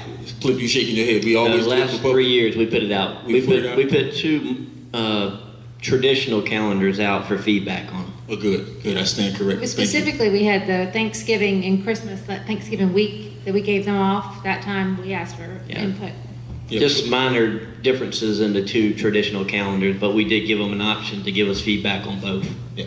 But what I want to say, and to end, what I want to say is, being the husband of an educator, I sternly believe the benefits of one of these modified calendars. Having students in South Carolina, it's something new to us, but across the country, it's not something new. You have a lot of states and a lot of school districts across the country that have been doing 9 weeks on, 2-3 weeks off for a very long time. I personally feel like it would benefit our students that are failing, and as it also would benefit our staff members, you know, as it relates to psychological benefits and as it relates to them just recharging, you know, to come into our schools and deal with the toils of public education. So I just want to go on record to say that I do believe in one of these modified calendars. I think it would be a huge benefit to not only our students, but our staff members. But which one? I always say let them choose. Let them choose, because I work by perfect image calendar, not by the school district calendar. I think the pros and cons of it is that with the modified, what it does during the summer, all that learning loss that usually takes place, that could be eliminated or at least minimized. And I think this certainly, I like this. We were doing this ever since. I think I heard in Horry County in 1990 when we went down to Myrtle Beach, they were doing this. And I think they got real good results from it. I don't know whether they're still doing it or not, but they were doing it then. And just to touch on what Mr. Jenkins and Mr. Bowman just said, as educators, the teachers that are there, and I'm not speaking for them, I'm speaking about them. When you have a student, and this is also for parents, when you have a student in those first 3 to 5 weeks that are struggling, you know, and we're continuing to run through a traditional calendar, getting that extra time at the end of the 9 weeks to try to help that student move ahead before they go away on a summer break or something, or keep moving along and leaving, they get left behind. You know, so I'm gonna be looking for this survey. You know, I've got family and friends that are, you know, that I think will be very interested in it. And again, to just reiterate what Mr. Bowman said, this is the time that the community does need to make sure you speak out when this survey goes and contact your district representative. As we're the ones that make the final decision on what to do, but we take that information from the public, and we need that.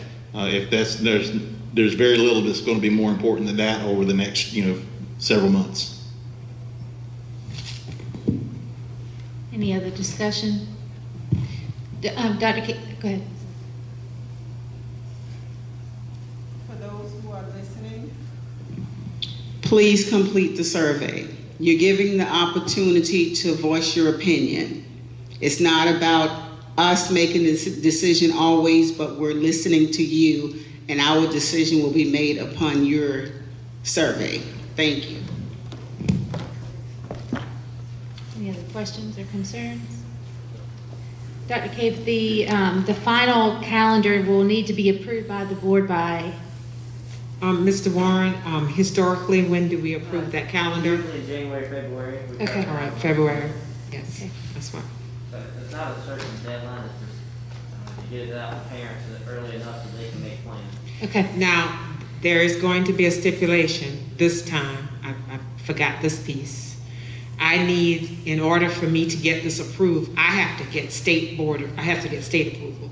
So, because I have to submit it to the state, I have to have it to them to be approved for me to go modified, because I'm going in opposition of the state law. Okay. So you mentioned the January board date would have survey results. What would happen after that? Then I'd have to submit it to the State Department for approval, and they told us that they would like to have all calendars approved in March. Okay. Thank you. Thank you, Dr. Cave. Thank you. At this time, we'll move on to the superintendent's report. Ms. Jones? Okay, so do I have, I'm seeking approval to go out for public input. Okay. Is there a motion that we provide the administration the ability for the community input survey to be administered on the school Chair, I'd calendar? like to make a motion. I'd like to make a motion that we allow our superintendent to go forward with the survey out for public input. Second. Motion made and seconded to begin the process of community input for the 22-23 school year calendar. Is there any discussion? All those in favor, please signify by raising your right hand. Motion carries. Thank you very much. Thank you very much. You're welcome. Appreciate that support. At this time, we'll move on to superintendent's report. Ms. Jones? Dr. Cade, Yes, ma'am. would you like to get your report? Yes, ma'am. I'll keep moving. Okay, so as requested, I will provide you the weekly numbers. We're in a different setting, so we're going to do it a little different tonight. The weekly numbers should be in your packet. Do you have a copy of the weekly numbers? As required, I provide you that weekly report or the monthly report. We place this on our website. Mr. Gruber places that there on a weekly basis, but as of 12/6 through 12/10, we currently have 6 positive cases, 245 cumulative, student quarantine 17, 1,250 cumulative, staff positive of 0 and cumulative was 33, staff quarantine 0 and cumulative. Our weekly, they are increasing a little. Elementary is 2 positives and 10 in quarantine. Middle is 0 positive, 2 in quarantine. High is 4 positive and 5 in quarantine, so that has increased somewhat. I am still happy to say, though, that our county rate is still at a moderate level, though. So we're still at moderate. Okay, so that is our, these are our quarantine numbers at this state. So we continue to move along with our COVID protocols. I did release a video along with Nurse Stengel. I don't know if you had the opportunity to watch it, where we encouraged our parents to wear, our children to wear masks so that we could make it through to the holiday and continue to be able to come to school. Because they were getting just a little bit laxed. Okay, all right. Any questions? Okay, thank you. All right, now we have report next as a part of the superintendent's update. I have some information about the 6th grade academy. So I will ask your intense attention at this time. Okay, Mr. Blakeney is going to provide me some support as I move along. You can't see this. This is particularly for the audience that's looking. But you should have a copy. Do they have a copy of the PowerPoint, Ms. Riddell? No, they just have a copy of all the handouts, right? Right, yeah. Okay, all right, and they can't see the PowerPoint from where they're sitting. Okay. We could relocate and let them sit on the front. Okay, so why don't we do this? I'll ask a point of personal privilege because I would like for you to be able to look at the PowerPoint. If you could, we could either move our chairs, you could go sit down on the front row so that you could see the PowerPoint because I would like for you to be able to engage yourselves in this. This is very important discussion. Dr. Gibb, I'm going to leave microphones up here and we'll bring questions. Yes, that's perfectly fine with you. That's perfectly fine with me. You can carry your information with you because you might want to peruse that information as I have my conversation. I'm going to.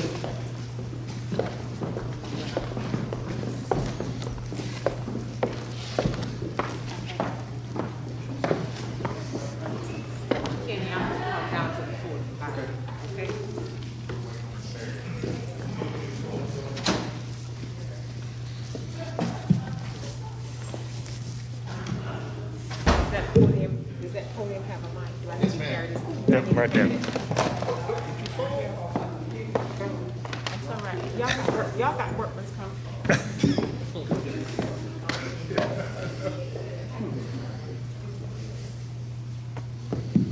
I'm just kidding.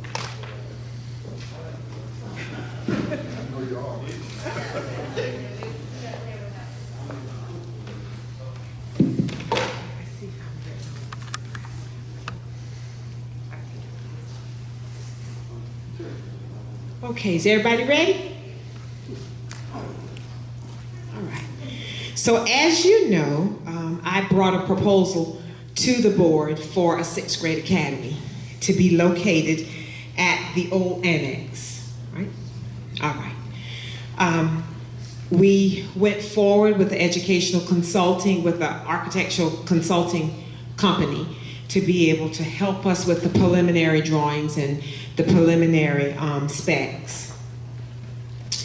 At that time, we began some conversation. Do I have a clicker? Oh. If you'll just, I got it. If I just hold up my hand? Yes, ma'am, that'd be great. All right, great. All right. So as you know, then we began some conversations with the Low Country Regional Airport. And here you see the Low Country Regional Airport layout plan here. And it shows you that particular area where the current school is located and the area where the airport is located behind that particular area where the school is. In your packet, I have some information. I've already spoken with Chairman Whitkin. She asked me to bring all of the information that I have to present it to the board. We received an email, and if I pronounce the names wrong, please forgive me, from Hank Admonson. He's the assistant city manager. He provided an email to us, to Kenny, that said that he wanted to take a minute to reach out to us concerning the Campus B project. And he wanted us to be very clear that he was under the impression that we were in preliminary discussions, not that we were moving anywhere soon. He wanted us to know that the city zoning is not a determining factor in the allowability of the project, that there were multiple layers of regulation in place concerning this location. And he did not want us to go into spending some money on an engineer and expending funds when the initial research shows that this is not a permissible use for property that we have. He spent some time, he said, I'm reading because I want to be very sure that everyone understands, with the county planner, Josh Rowland, discussing the multiple development concerns in and around the city. The proposed school was one of the topics. He said that conversations with FAA regulations prohibit the establishment of a school, institutional use in that location due to the proximity to the airport. So he wanted to, for us to pause before heading down unnecessary roads, and that we were not to spend that money frivolously, is his recommendation. At that time, I'm going to add in my what I did in between. So at that time, I reached out to Kenny, and we had a conversation. I asked him to then seek input from our educational architectural company consultant, that the conversation had occurred because we had been down this road and we looked at this information previously. So here's the email that Kenny received from the educational architectural firm that we were working with. Per your inquiry concerning the potential impact of the airport in the annex facility site, I met with Thomas Rowe, at the airport manager of the Low Country Regional Airport, on October 5th to discuss the potential restrictions on the annex facility, site-based, on the proximity of the airport. Attached is the photograph of the airport in the path flying zone, and he provided at the meeting. According to Mr. Rowe, since the existing annex building structure is outside of the existing RPZ, that's the runway protection zone, which is the conversation of this entire thing, there are no restrictions on the buildings other than the limits of the heights, and there are no towers, antennas, or tail pole lights that can be installed. And if we want further information, he was willing to get something in writing. So we had that information where we had already opened that conversation that there were no restrictions. Okay. Then this information was presented, and we at that time then received a letter, which all of you did, from Attorney Duffy, because he represents the Airport Commission. If I get it wrong, I need to make sure I get it right. He represents the Airport Commission, and he represents us. So he had to recuse himself if we continue to move forward in any contractual relationships or agreements or partnerships. Okay? So that is the letter there from Attorney Duffy. Then I, of course, because I sent you an email, that I was on vacation for 3 days. And during my time that I was on vacation, Mayor Bill Young came to visit me unannounced, so that he could talk with me about a possible meeting that occurred, and to make me aware and provide me a letter that he received. So I was not available. I was on vacation at that time, so he met with Mr. Warren. Mr. Warren provides me the following email and the letter that is attached.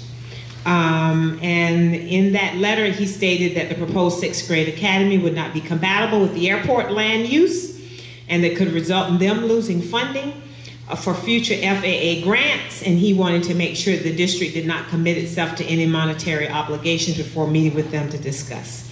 And he'd like to set up a meeting with us and the members of our team. I would imagine that's the board, to discuss this further. I did ask my executive assistant to reach out to the mayor's office. Ms. Riddell, I did not get back in touch with you before leaving. Did you get a response yet? I did not get a response. Okay. I spoke with his assistant, and Okay. she was to contact him. Okay. And that's as far as we've gotten. All right, so we're in the midst of setting up that meeting as requested so that we can get that set up for an executive session between the mayor's office or whoever we need to do that with. I am saying that we will probably need legal representation since Attorney Duffy has to recuse himself for that conversation. Okay? All right.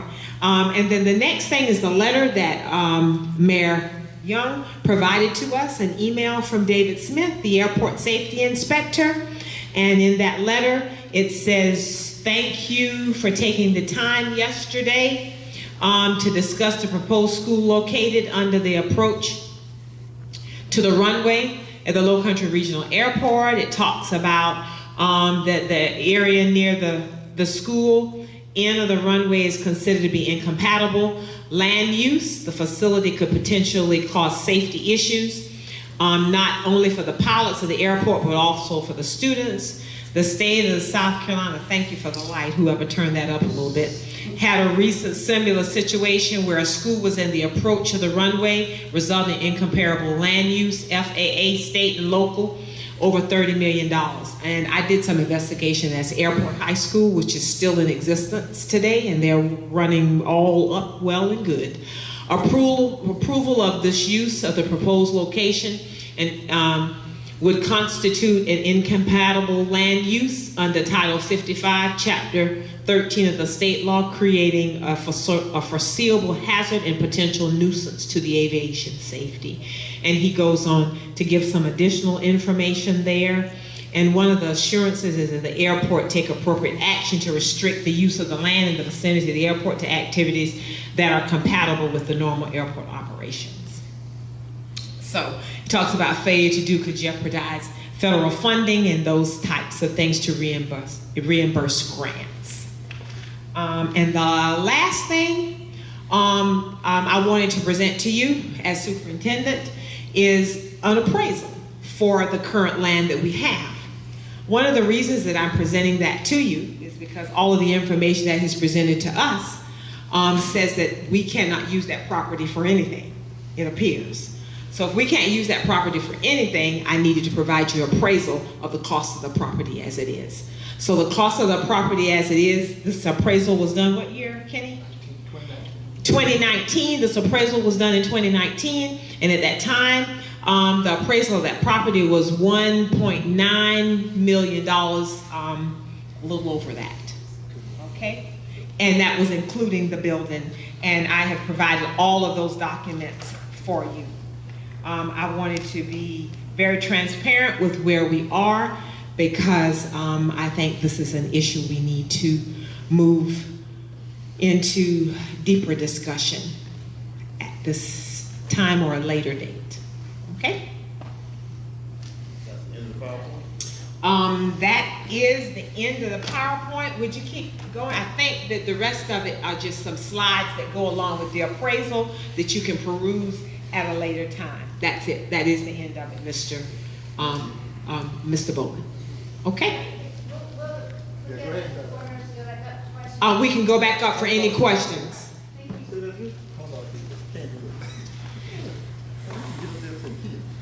And if we have some questions, I think that Attorney Duffy is going to leave, or I'm not sure. I don't need to leave, but I can't be involved. You can't? Okay. All right. He's not going to leave, but he can't be involved in the discussion. Well, I didn't see it. What's your opinion, I didn't see it. They're fooling around. Yes, sir. Jump up on the stage. Yes, sir.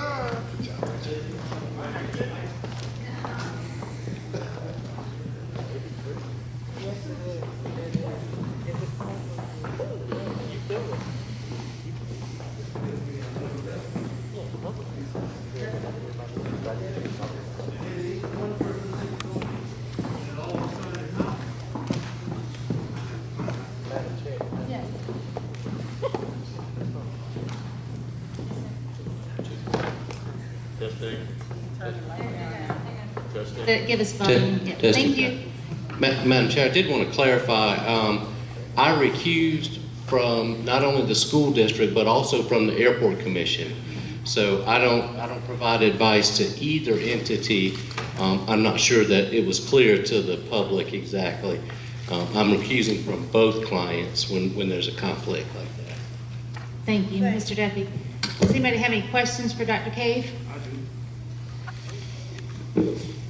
Dr. Cave, in the letter to Kenny that day, I think that was in October if I'm not mistaken.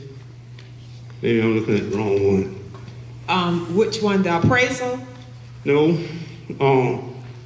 didn't one of the county guys wrote Kenny a letter saying? Yes, it was in October. Let me get back to that. You are correct. It was, yes, sir. It was November 17th. What was the date, Kenny? November 17th. November 17th. November 17th, when our architectural consulting company wrote Kenny. You wrote me on November 22nd. I know, but I see one here, with the October 5th, 2021, and discussed that, okay, it was sent. But didn't they say that? Yeah, October 2020, October 5th, 2021 was when our person, Barry Taylor, met with Thomas Rowe, the airport manager. And what he said then? He said that based on the proximity, that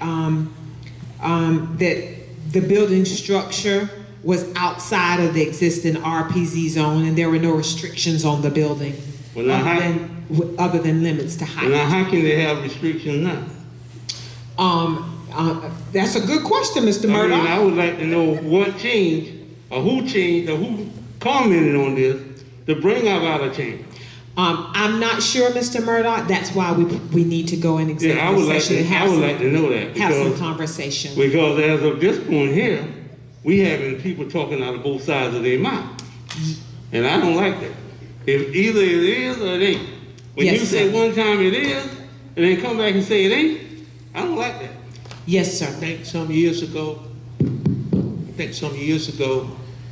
from the time that school was open until it closed, children were in attendance at that school. And we're talking about, and I think there were 6th graders during that time, and it operated for years. The building didn't move, the airport didn't move. So what's the difference now? I don't know. Yes, sir. I have a comment regarding Mr. Murdoch's concerns. It says when it was when they first spoke with Mr. Rowe, the airport manager, I do know that there was a height request or question asked, and that was answered. The information that was provided to us, however, in the email later was not from the airport, but rather from the aerodynamic. So it was not a matter aeronautics. So that was not a matter of the airport specifically and what they were requiring, but what the Department of Aerodynamics, I'm getting that messed up, but aeronautics, thank you, what they were requesting or what they required.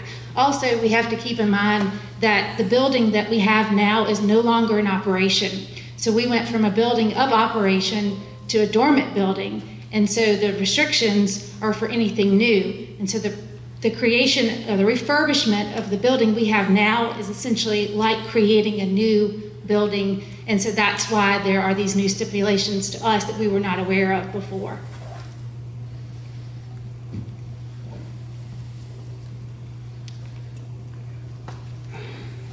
The only thing I know is this county and really this school board. And when I talk about this school board, I'm talking about from years past. Every school that's in a predominantly black neighborhood is always closed. There's always a problem with a school in that setting. And I just want to make sure that we're not looking at that and making decisions based on that versus doing something for these kids who we really need to do that with. And that's my point. We got to stop and make sure that what we are doing is for the betterment of the kids and not personal reasons. And I would like for them to answer that question when that time comes. Mr. Murdoch, may I make a statement? For Colleton County, if that is ever a decision is based upon anyone's ethnicity, white, black, Hispanic, or it doesn't matter, that is never to be the case of this board. And if that is what's happened, or if it is, and I'm not saying it is, but I just want to, your statement is very powerful because in years past, I attended schools here in Colleton County as well. However, I will venture to say that should or will not have any decision made and impact upon this board. But I'm glad the statement's made. But this board is better now that we are here where we are now. And the only reason I'm speaking is because it just stirred my blood a little bit, because I agree with you. If that is ever insinuated to anyone that this board or someone somewhere else is doing that for that reason, then I'm serving in the wrong place. And the reason I got some data to back this statement up. Smoke Middle School, Jonesville, Alvenia Brown, Ruffin, all those schools are in the neighborhood of African Americans, and every one of them is closed. Every one of them. So now that's what I'm gonna be. Now we just trying to put something in place for some students that we really need, and we gonna close. We're gonna say it just bothers me that we gonna do that, and I don't like it. I think the idea of what we was doing was something to move forward with, and I really believe that we are hindering the process of our kids moving forward in this county. Any other comments? Yes.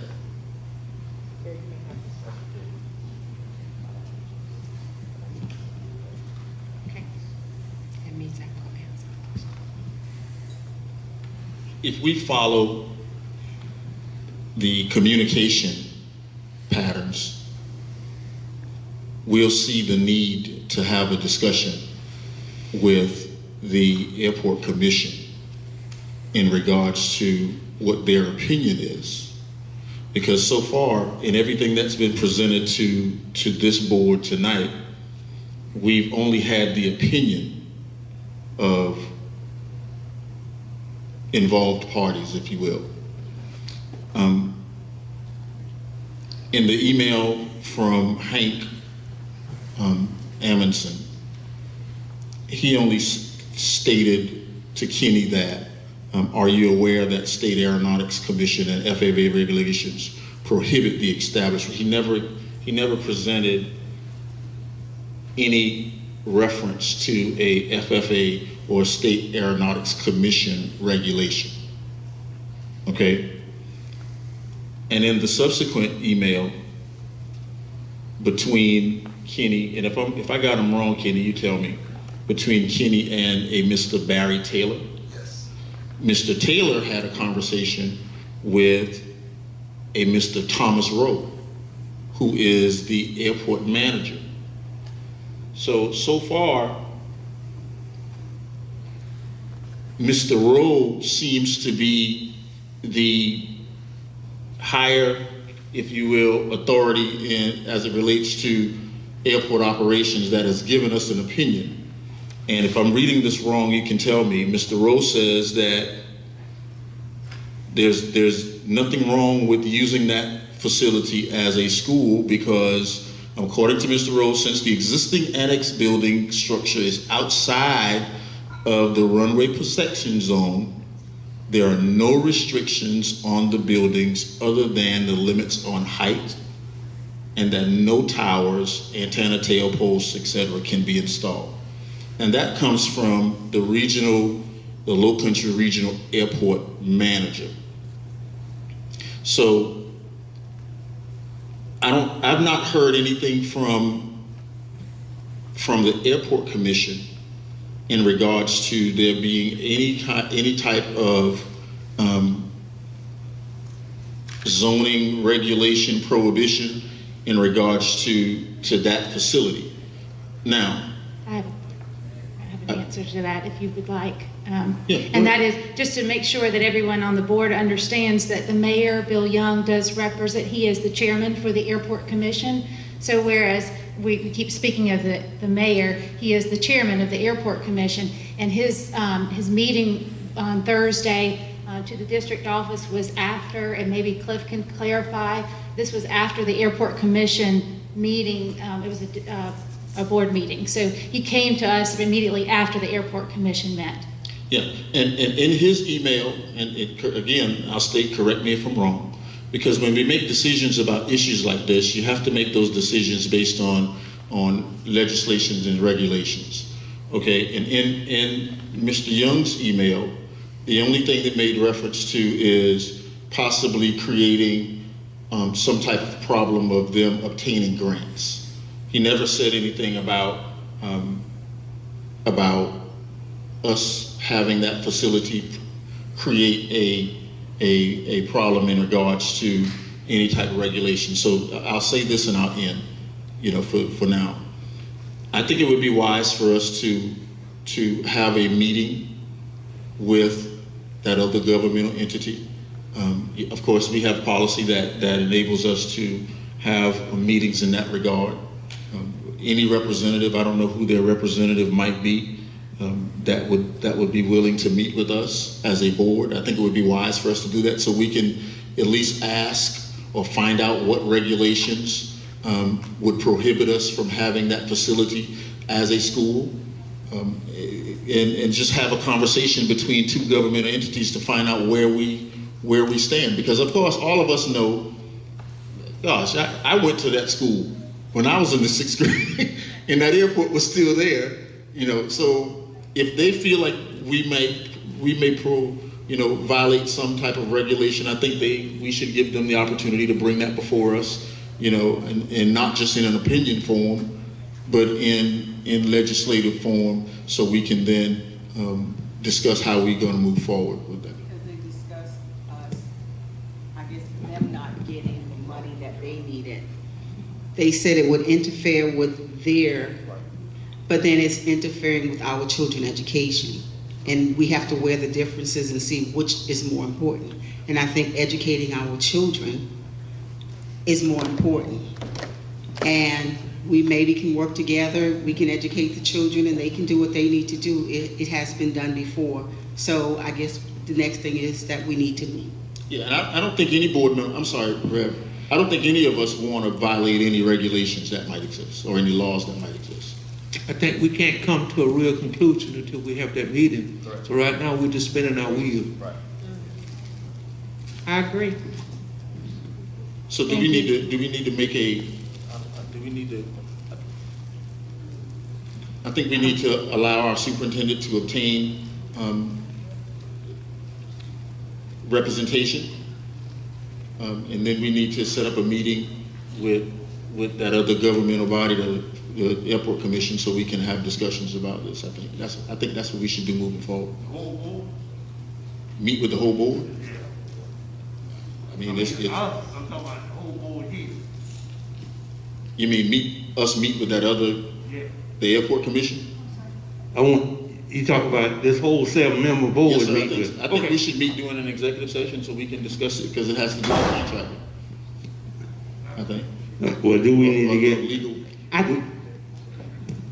Do we need to get representation before we do this? I would like permission to seek legal representation. I think so too. And then get the legal representation to offer us a recommendation for moving forward with our meeting. I just don't like. And the number of persons that need to be represented, maybe all of us, I'm not sure, but.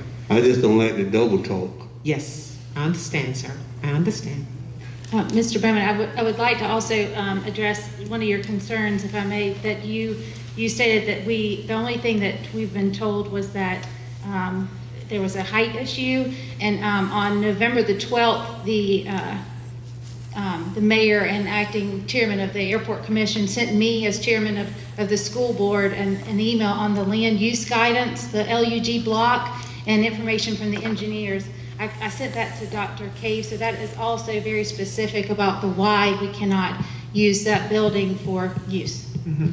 And that information was forwarded as well to Mr. Blakeney as well as to the consulting. As I said, what we're doing, we're spinning our wheels. Yeah, I just want to make sure that when did the land use change?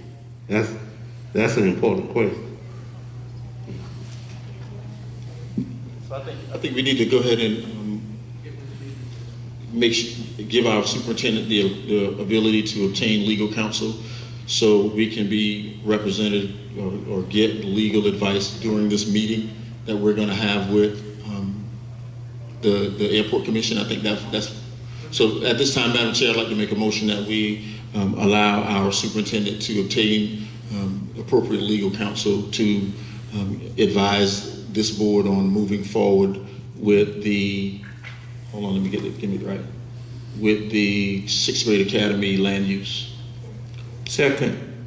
Thank you. Motion has been made and seconded to allow Superintendent Cave to seek out legal advice specific to the 6th grade academy. Is there any discussion? Not seek out legal advice, but obtain legal counsel. Obtain to legal represent. counsel. Is there any? Thank you, Dr.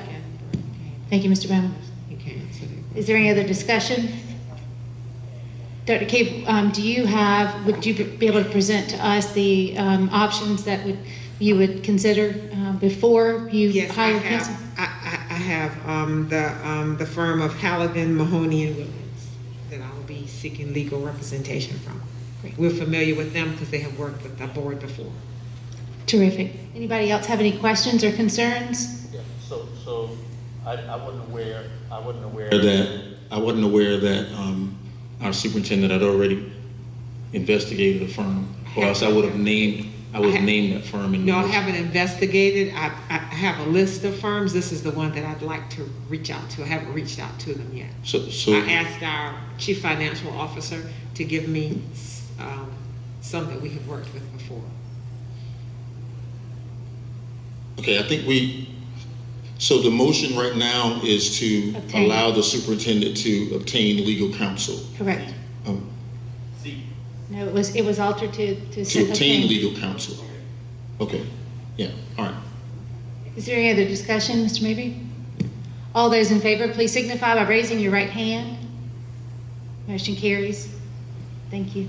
Thank you. I'll do so in the morning. Thank you. So now I think we probably need to set that meeting up for our next regular board meeting if we can. We'll work towards that end tomorrow, and I will send an email to the chair and vice chair as to the outcome. Yeah, all right. You're not gonna meet with them before we get legal counsel, am I right? No, sir. All right. No, Sir, I'm not. All right, thank you. No, sir. No, sir. Dr. Cave, do you have anything else for the superintendent's report?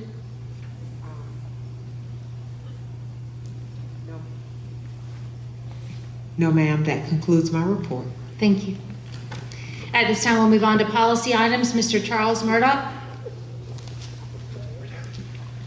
At this time, we have policy 8.01. Don't we need to vote on that before we move forward? Mr. Duffy?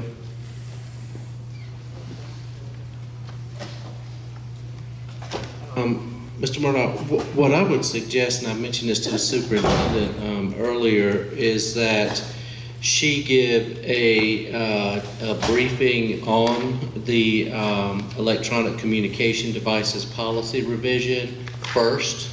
And then do.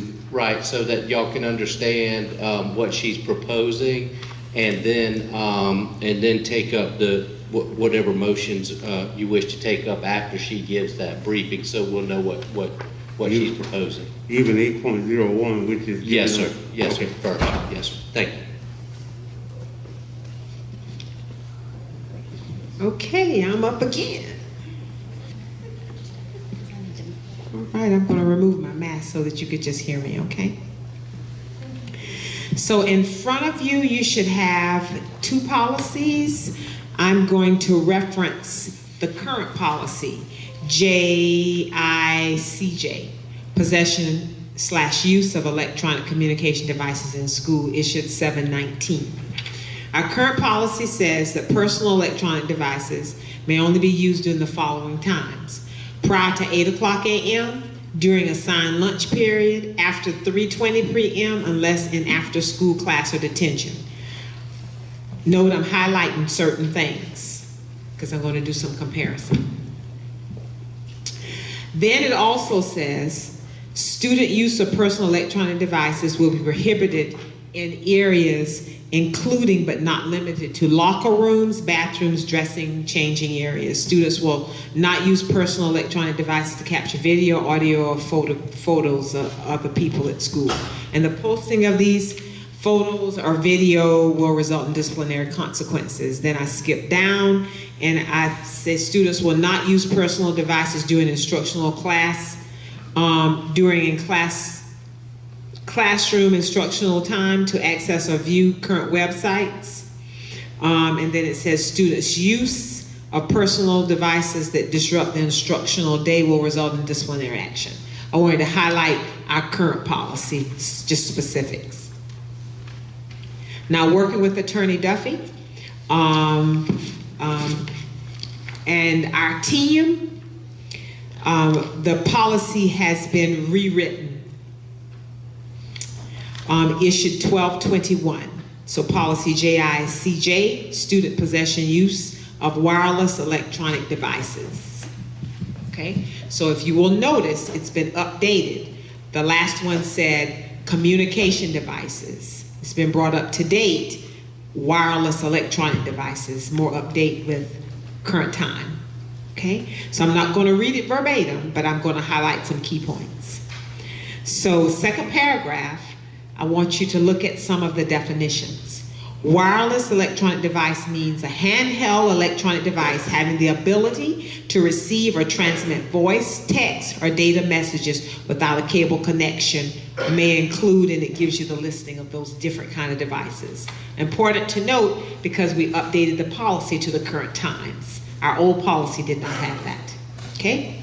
Then it also says the policy applies to all district property, school grounds, school buildings, personal vehicles on the property, buses, district-owned vehicles during the instructional day. Make sure we note those things. Then it defines what the instructional school day is from arrival of bell until the final dismissal bell. Those are important points. Then it says the student possession and use. Students may possess wireless electronic devices as described as long as the students adhere to the regulations set forth therein.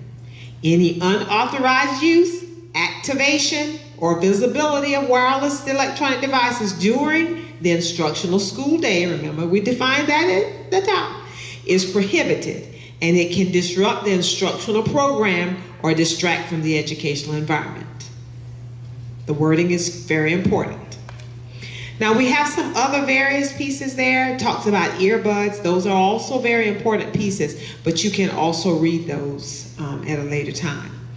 Another point I want to note is activated wireless electronic devices are permitted on all district-owned and state-owned buses as long as their use or activation does not disrupt the safe operation of buses.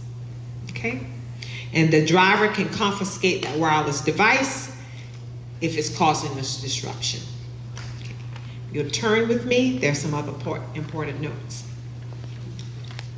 Students may possess wireless electronic devices as described above, provided such devices are not visible, used unless authorized by this policy, or activated, or are kept in an off position throughout the instructional day. Students shall keep their devices stored in a locker, backpack, or other non-visible secure location during the instructional day. Please note, times of authorized use are limited to the following: before the beginning of the instructional school day, remember we defined that, and then after the dismissal bell at the end of the instructional school day. Note what has been scratched out. Then we have consequences. We take it a step further. We provide consequences in the violations.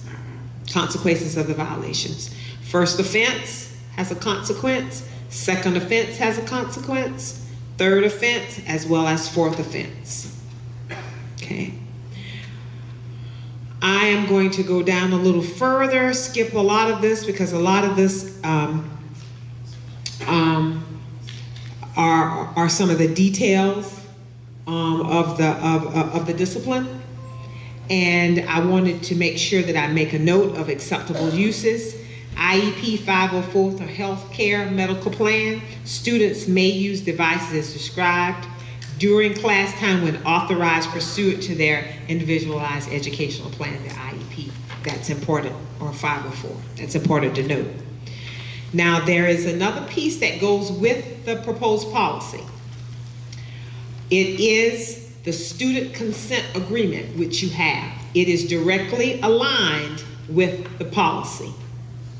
This consent agreement has the definitions, it has all of the stipulations, it has the first offense, second, third, and fourth offense, and it's signed by the student and the parent as a consent agreement that goes along with the policy. This will be sent based upon approval. It will be sent several ways. It will be sent email to parents, the policy and the consent agreement. It will be posted to the website, policy and agreement. A school will copy and distribute policy and agreement, and then we will send a dialer home with reference to how you can locate the policy and agreement, and then we will also locate some of the policy and agreements in the reception area of the district office, as well as in every school reception area.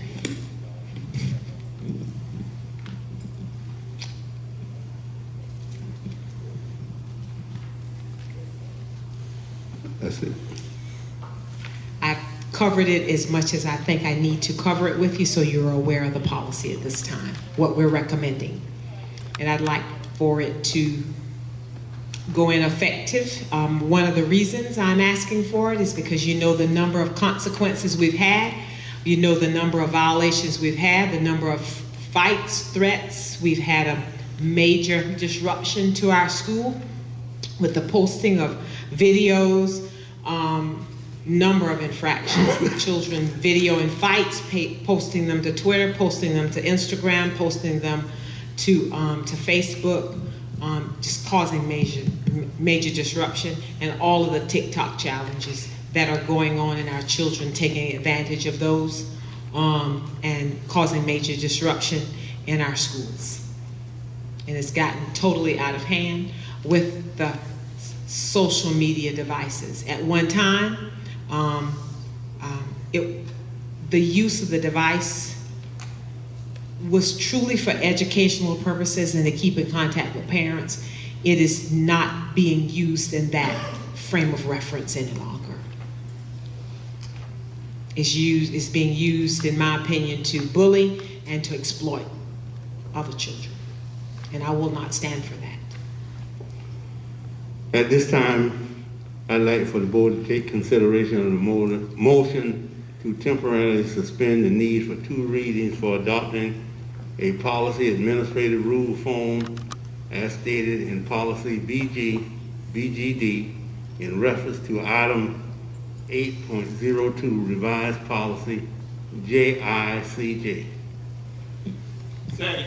Motion has been made and seconded to suspend the two readings for adoption of a policy as in specific today to 8.02. Is there any discussion?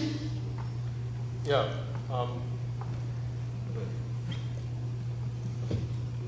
Discussion? Yeah. Why do we want to adopt this on an emergency? Why do we want to? Why do we want to adopt this under emergency reasons, I guess? Because I want it to go into effect right away, and then we can come back in January for a permanent, I think I'm saying it correct. Then it can come back in January for a permanent. I can explain that. Right, well, I don't know about better, but in lockstep with what she's saying. The superintendent advised me that she wanted the policy to go into effect immediately due to the circumstances that have come about in the school, not just our school district, but if y'all get the newspaper clippings from the School Board Association, it is across the state and across this nation. So she wanted the policy to be able to go into effect immediately as and the way I'm proposing we do that is as a temporary emergency policy immediately, but also giving first reading tonight along with final reading next month to adopt it as the formal policy going forward. So it's a two-part step tonight to give it, and there's proposed language for consideration on that motion. Anyhow, it's a two-step process tonight. One would be to make a motion, if the board is inclined, to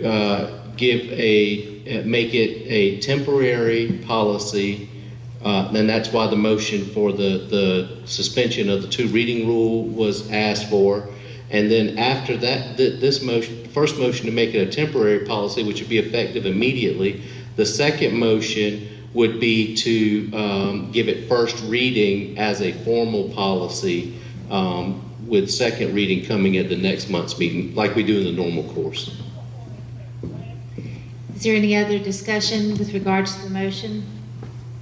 Bert, you need me to put to this motion? It was stated. Was it stated? Was the 8.01 stated right? Well, you made the motion, so it is what it is. I think it's okay. I can change it if you No, I think it's okay. I think you're okay.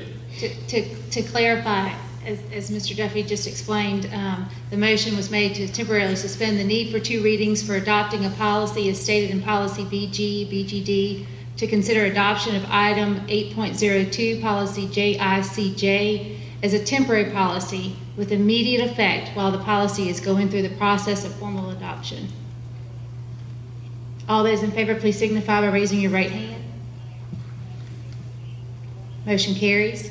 The only reason why I didn't say anything about that is because we can actually state it as a temporary policy when we make the motion to adopt it. But his motion was not what you just said, but that's okay. Right. Right. His motion was a little bit more lenient than what she actually said. Right, his motion was just to suspend. We've got to suspend the two reading to even make it a temporary, to even adopt it as a temporary policy.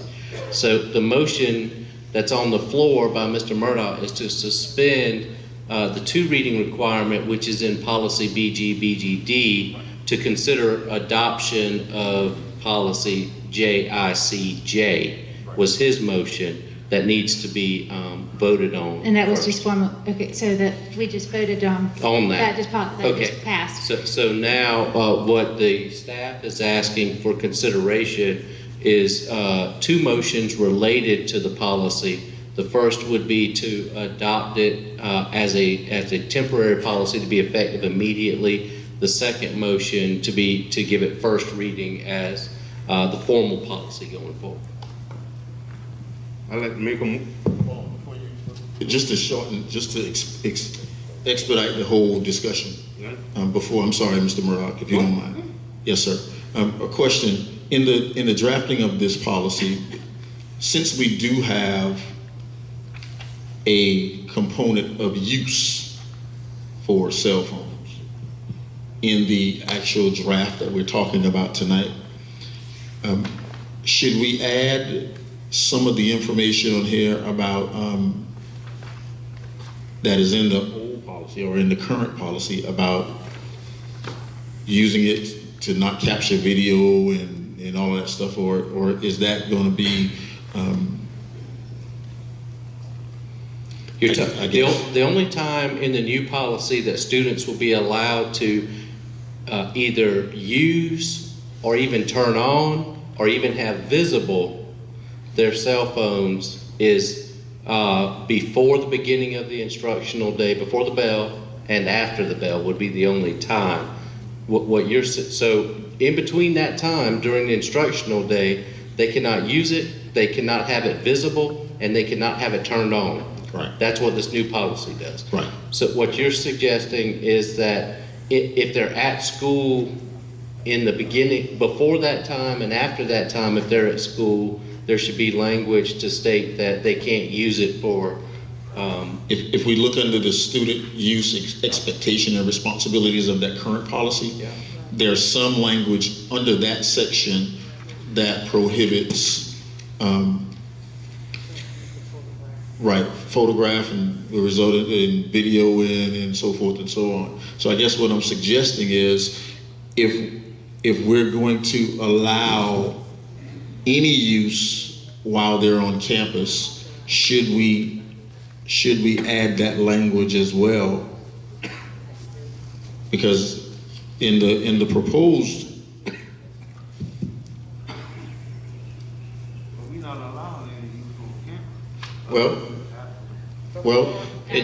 the policy does allow, currently as it's written, it allows for use on property before the morning bell and after the dismissal bell.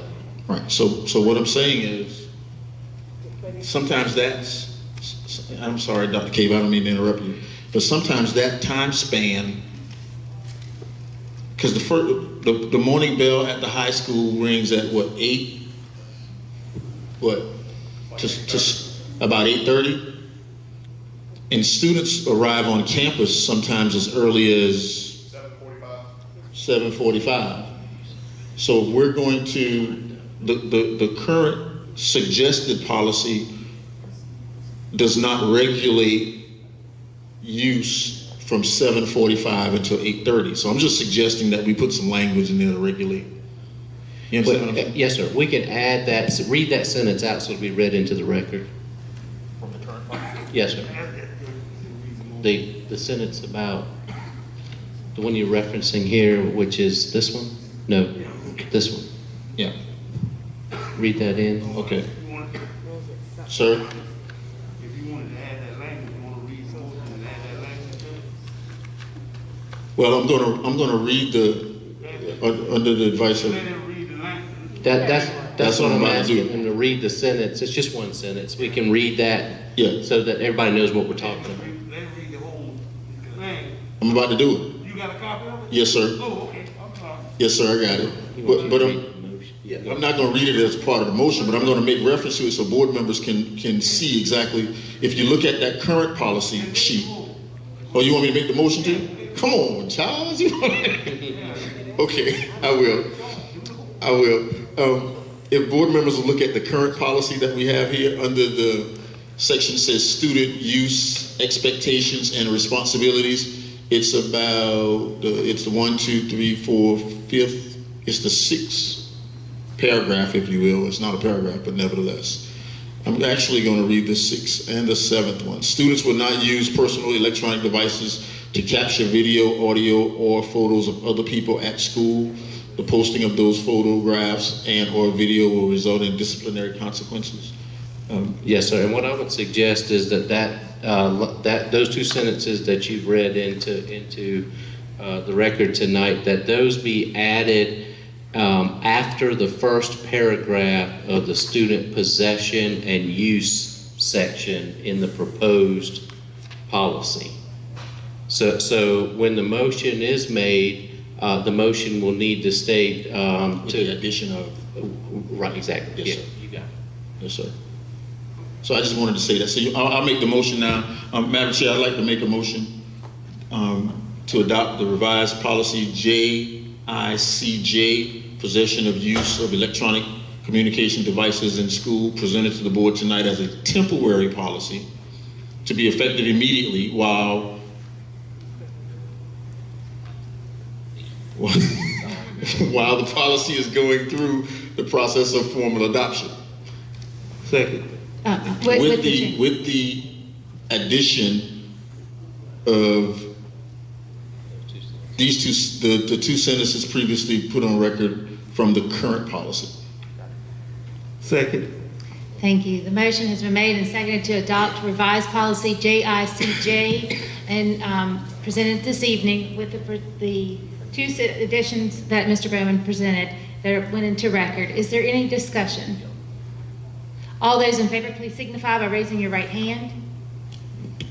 Motion carries. Madam Chair, I'd like to now I'd like to make a motion to give the first reading to the revised policy JICJ, possession of use of electronic communications in school, presented to the board tonight, and place second reading on the agenda for the January 2020 2022 meeting. Second. With the amended sentences. Second. Motion made and seconded. Is there any discussion? Dr. Cave, as we are presenting, as we're already beginning to put this policy in effect, if the board could receive in January before the second reading, could we get an update on how this policy is being enforced and how the enforcement of the first few weeks of 22, how well it's going, just as we know how effective the policy is? Yes, of course. Thank you. All those in favor, any other discussion? All those in favor, please signify by raising your right hand. Motion carries. Thank you, Mr. Murdoch. Madam Chair, that concludes my report.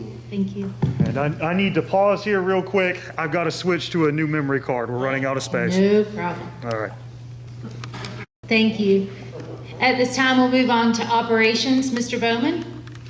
Oh, my turn? Yes, sir. How you doing, Madam Chair? I'm good. Wonderful. At this point, Madam Chair, I'd like to... He needs a microphone. There's no report? Yep. I'd like to say hello to all of my fellow board members, and we don't have an operations report tonight, so I'd just like to wish everybody a Merry Christmas and Happy New Year. The report for your operations is in the board packet. You can read it at your leisure. All right. Thank y'all so much, and I'll be accepting gifts at 181 board. Anyone have any questions on human resources? I'm sorry, on operations? Thank you, Mr. Bowman. At this time, human resources, Mr. Charles Murdoch. At this time, we won't have any human resource, so we'll move on to the next one. That concludes my report. Human Resource has information in their packet as well. That's it. Thank you. Finance, Mr. Tim Mabry. Thank you, Madam Chairman. At this time, we'll recognize Ms. Ramona Barrett. I'm sure she's got an excellent report. Yes, she does. Thank you, Mr. Mabry. Good evening to the board. Down like everything else. Thank you. My report is very quick and update. I just want to tell you about you all had approved the metal detectors last board meeting for us to go ahead and get the quotes and get those metal detectors in. I just want to give you an update on the vendors that we had submitted bids. We had security detection. We had a bid of $37,740. We had Garrett Electronics of $41,600. And we have Convergent for $58,522.52. We have received the metal detectors, and they're already here. And we went with the lowest bid, Security Detention Incorporated.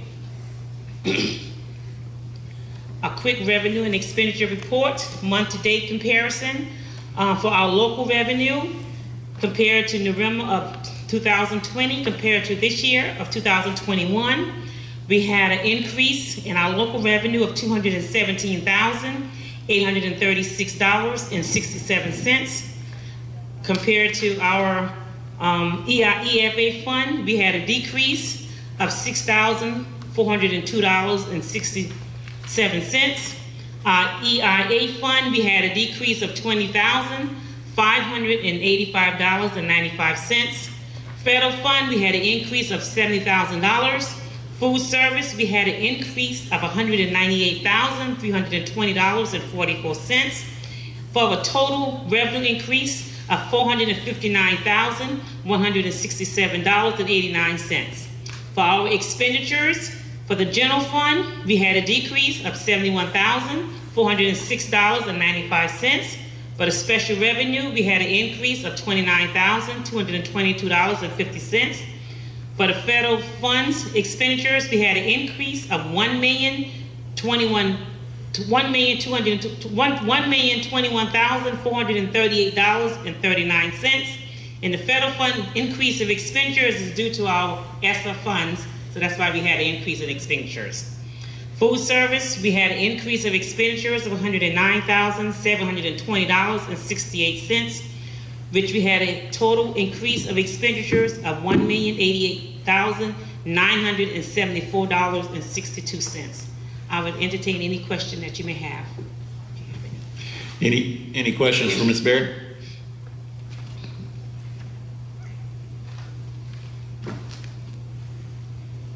Hearing none. At this time, I'd like to make a motion. Get over that paper. Oh, thank you. I'd like to make a motion that we accept the monthly revenue report, the monthly budget report, and the capital project report. Motion has been made and seconded to approve the monthly revenue, monthly budget, and capital project report as presented. Is there any discussion? Ms. Barrett, on the budget of, it is the monthly budget report that identifies each board member's travel. We currently have this South Carolina School Board Association annual conference is coming up in February, and many board members are attending. In reference to these items and also the new policy, what do board members need to do in order to have those expenses approved? What you need to do, because they are in the hole for some of the board members, you need to find a way you can move some money around from other line item and just do a budget expenditure request, and we can move some of the money around. Okay, I think that will probably need to be done in January to be revisited. We can do that. Okay, thank you. We can do that. Thank you, Dr. Kay. Any other questions? All those in favor, please signify by raising your right hand. Motion carries. Thank you. Thank you, Ms. Barrett. Thank you, Ms. Barrett. Madam Chairman, that concludes my financial report. At this time, we have curriculum and instruction. Ms. Simmons.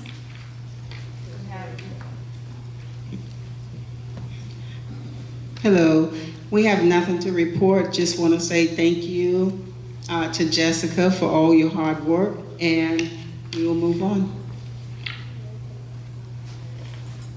Thank you. I have a comment to make as chairperson, and if it is not permissible, you can, board, stop me. But we've done something a little different this meeting in an effort to provide information to board members in a quick fashion, and that is to provide these reports, and they were not given to us until this evening. And so I'm flipping through and trying to find the information. I do have a question about buildings and grounds, capital projects update that I would like to revisit that subject as we kind of, I didn't have enough time to go through it all. Is it okay if I can ask a question? I just wanted to ask with regards to the pavement resurfacing for the schools. I didn't know, Mr. Blakeney, if that is still scheduled to occur during Christmas break. I don't believe Mr. Blakeney is here. But that is my understanding, yes, everything's still good to go. Thank you. Appreciate it. I think that the reports to get through the meeting in a quick manner is a wise idea. However, as a board member, I would like to have that information a little sooner so that I can have plenty of time to look over it. At this time, I'll entertain a motion that we enter into executive session. Upon returning to open session, action may be taken by the board on items discussed during executive session. Madam Chairman, make a motion that we enter executive session for 13.01, discussion of employment, appointment, compensation, promotion, demotion, discipline, or release related to employee-employer separation, South Carolina Code 30-4-78-1, and also for 13.02, discussion related to student discipline matters, South Carolina Code 3-4-70A1. Is there a second? Thank you. Motion made and seconded to enter into executive session for the reasons just given, 13.01 and 13.02. Is there any discussion? All those in favor, please signify by raising your right hand. Motion carries. We're now in executive session. Thank you. To open session from executive session. I have to open the meeting back out of. That's how we open it, with a motion. Okay. Yeah, we're good. We're good. Good, I'm sorry, thank you. Go ahead, Mr. Rowe. Madam Chair, I make a motion that we return to open session from executive session. Second. Motion made and seconded to enter back into open session. Is there any discussion? All those in favor, please signify by raising your right hand. We're now back in open session. Madam Chair, I make a motion that we adjourn. Well, before we adjourn, I just want to say Merry Christmas to everyone. You all be safe. And to Mr. Bowman, you have a blessed one. We really appreciate the gift from Mr. Bowman. So we will second that motion. Motion made and seconded for adjournment. All those in favor, please signify by raising your right hand. Thank you. We stand adjourned. Merry Christmas.